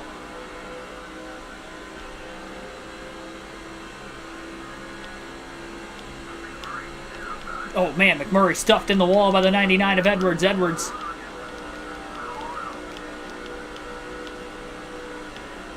on the top, right in front of Sadler, and Tony Stewart to the bottom of the track. Looking for a spot. Edwards going to get freight train now. Sadler rival, I guess. Caution. Right after Edwards lost a couple spots, he had another wreck. And it is a wreck. Jimmy Spencer goes around. Mark Martin, Jeff Burton slide down towards pit lane. I don't know if he got touched by Brian Vickers from behind or not. It looked like the 00 got in the back of the 31, which launched him into the 6. Oh my gosh. Man, that was terrible timing for Edwards. 28 cautions, I do believe, in tonight's Coke 600. We're going to have probably less than 15 to go in the restart. Edwards just trying to hold on tight. And another restart. Here we go. Green flag back in the air with 13 laps left. Edwards trying to get to the bottom.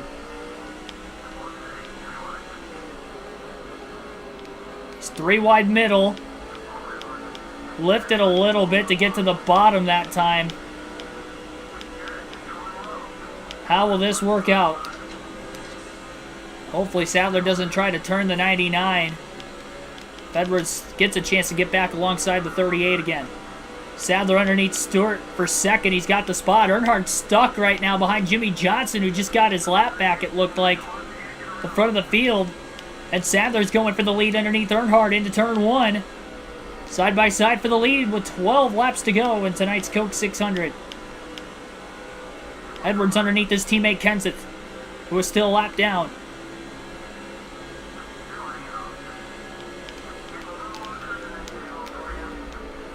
Up the track goes Edwards just a bit as he got tight, kept it off his teammate Kenseth. Sadler's got clean air and the race lead at the front of the field. Edwards sneaking under Jimmy Johnson. And Johnson just threw another bad block. Edwards saves it down in the grass. And up and over goes the 99, trying to merge back into traffic. That is Jimmy Johnson. Good grief.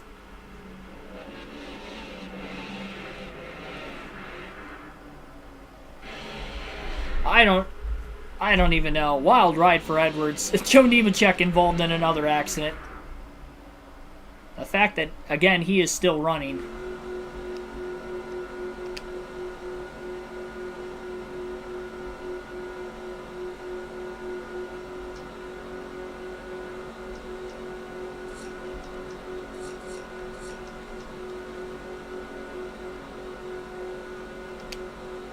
I feel like we wouldn't even be in this mess if Johnson didn't cause all those wrecks early in the race to begin with.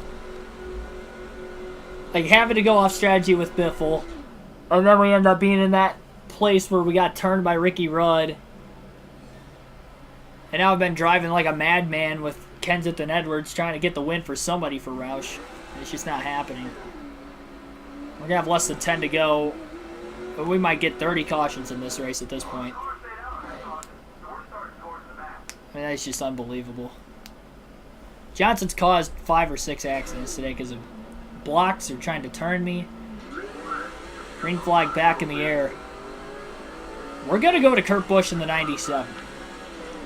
Well, maybe not, because he did not take off well in the restart.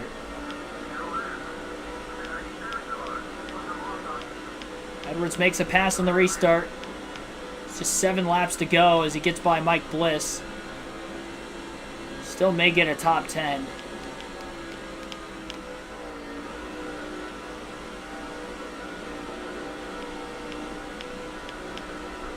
Contact. Down in the grass goes Edwards. Getting up into Casey Mears, and we'll go to Kurt Busch in that 97 car next. He's the highest running Roush car now after Edwards lost that momentum. Kurt's already flipped once in this race as well.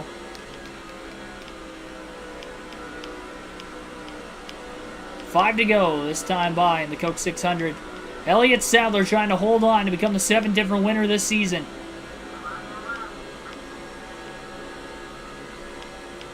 Johnson was a lap down, too, when he caused that wreck. Wasn't even on the lead lap anymore.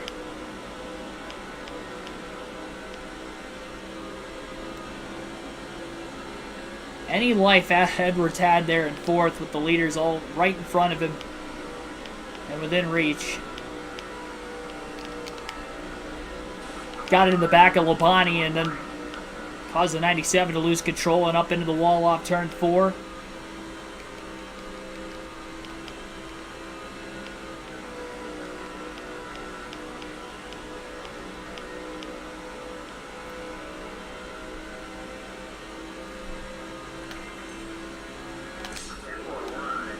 Kenseth the lap down in 13th still. Jimmy Johnson right behind him.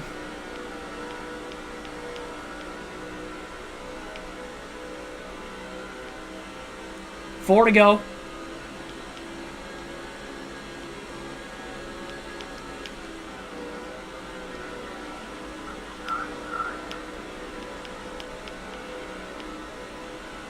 Kenseth, I believe, is the first car lapped down, so he'd be battling Johnson for position. Not sure if Mike Bliss is on the lead lap or not in the 0. 3 to go. Well, actually, 2 laps to go at the start-finish line, this time by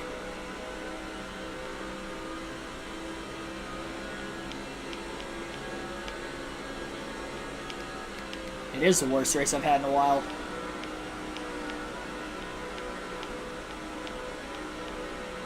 I think. Nothing has gone right. Bliss to the inside of Kenseth on the backstretch. That is not going to be for position. Johnson just about got turned. The 40 car down the track. The white flag's in the air, so this is the final lap of the race.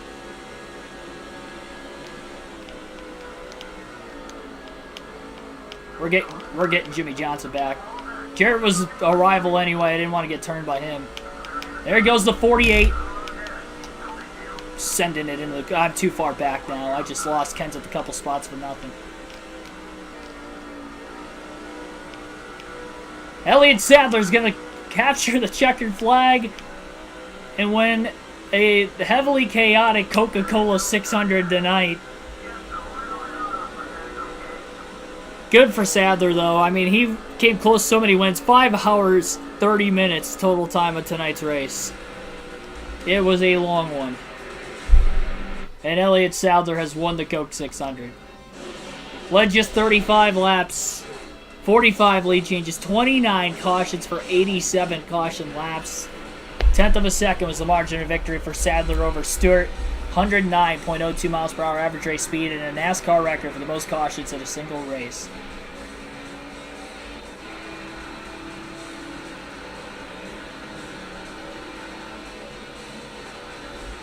I don't know what made Jimmy Johnson drive like a maniac tonight, but and the fact that he still finished better than 3 of the 5 Roush cars through all that.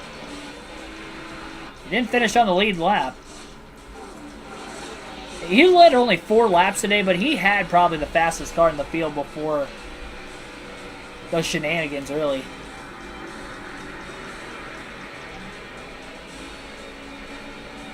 Elliott Sadler going to get the win from 3rd starting spot. I guess he was kind of up there for most of the race. And got the win. Capitalized on everybody else's misfortune. I don't think he was involved in it. No, he was involved in a wreck late, I think. I think it was the car when I clipped the apron with Edwards that he ended up coming back up in front of. I think. If not, then I'm thinking of somebody else. Eventful to say the least. Not fisticuffs on pit road, yeah, really. Roush Fenway versus Hendrick Motorsports, mainly Jimmy Johnson. All 5 of them going to round up. It's going to be a 5-on-1 handicap match versus Jimmy Johnson.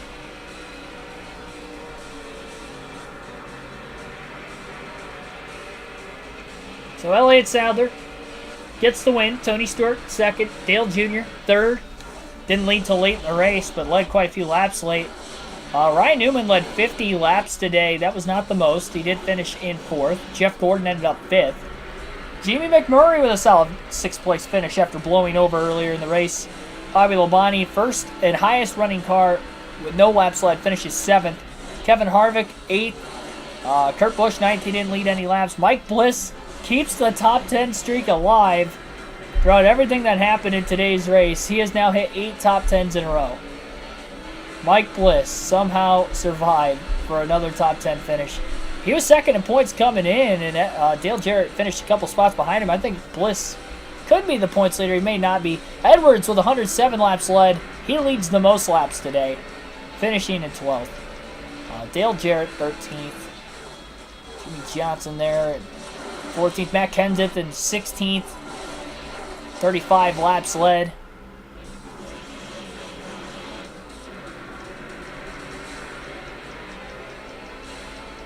Mark Martin, 26th. 3 laps down. And our driver, Greg Biffle, finishes 40th or worse for the 3rd time this year. 58 laps led for Biffle. Started on the pole. But all for naught as he got turned by Ricky Rudd middle of the race. And sparked the big one.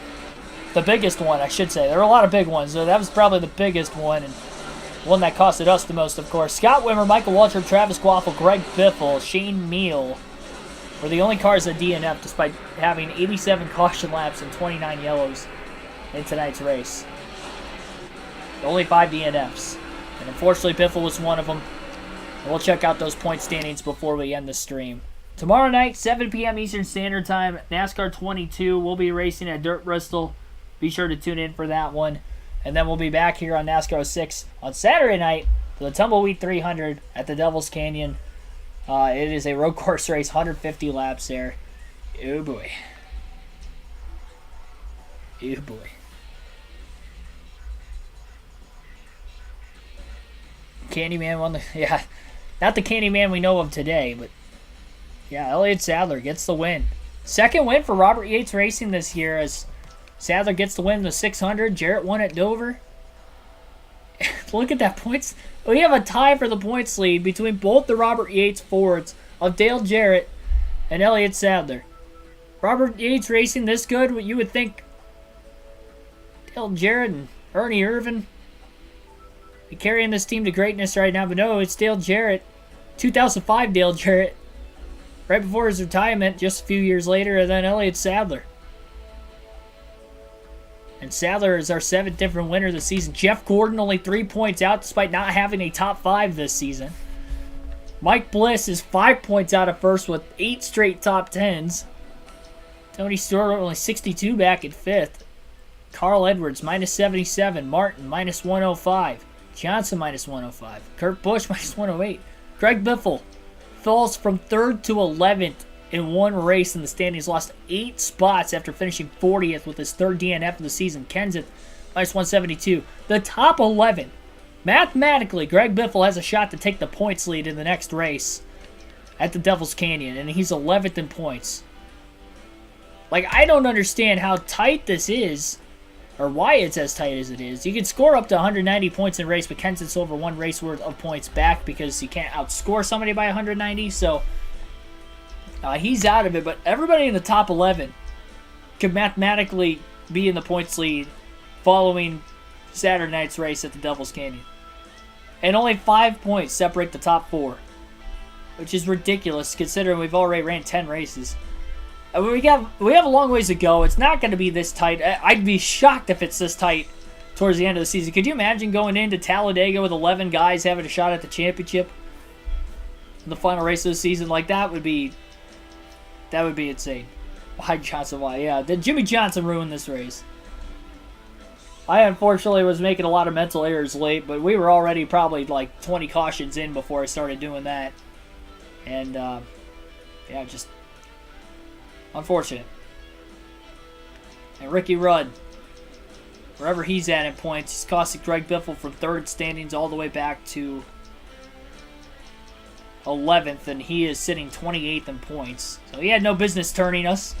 I don't know what he was all mad about. He wasn't even a rival. He just hooked us on the front stretch. It wasn't arrow loose. Like, he was turning us as we swapped to Greg Biffle. Like, there was nothing Biffle could have done, and they were just past the start-finish line, middle of the front stretch. I don't know how that happened. McMurray, 15th in points. Not too shabby. Case Kane led some laps today, 16th. Ryan Newman, I think he's the lowest on points of those who have won. He's 17th right now in the standings. Yeah, wild season nonetheless. Hit that like button. Subscribe for more daily NASCAR content. I will see you guys tomorrow night. Dirt Bristol, NASCAR 22, again, 7 p.m. Eastern Standard Time. Have a good rest of your Thursday evening. Almost forgot what day it was. Enjoy your Thursday evening, everybody.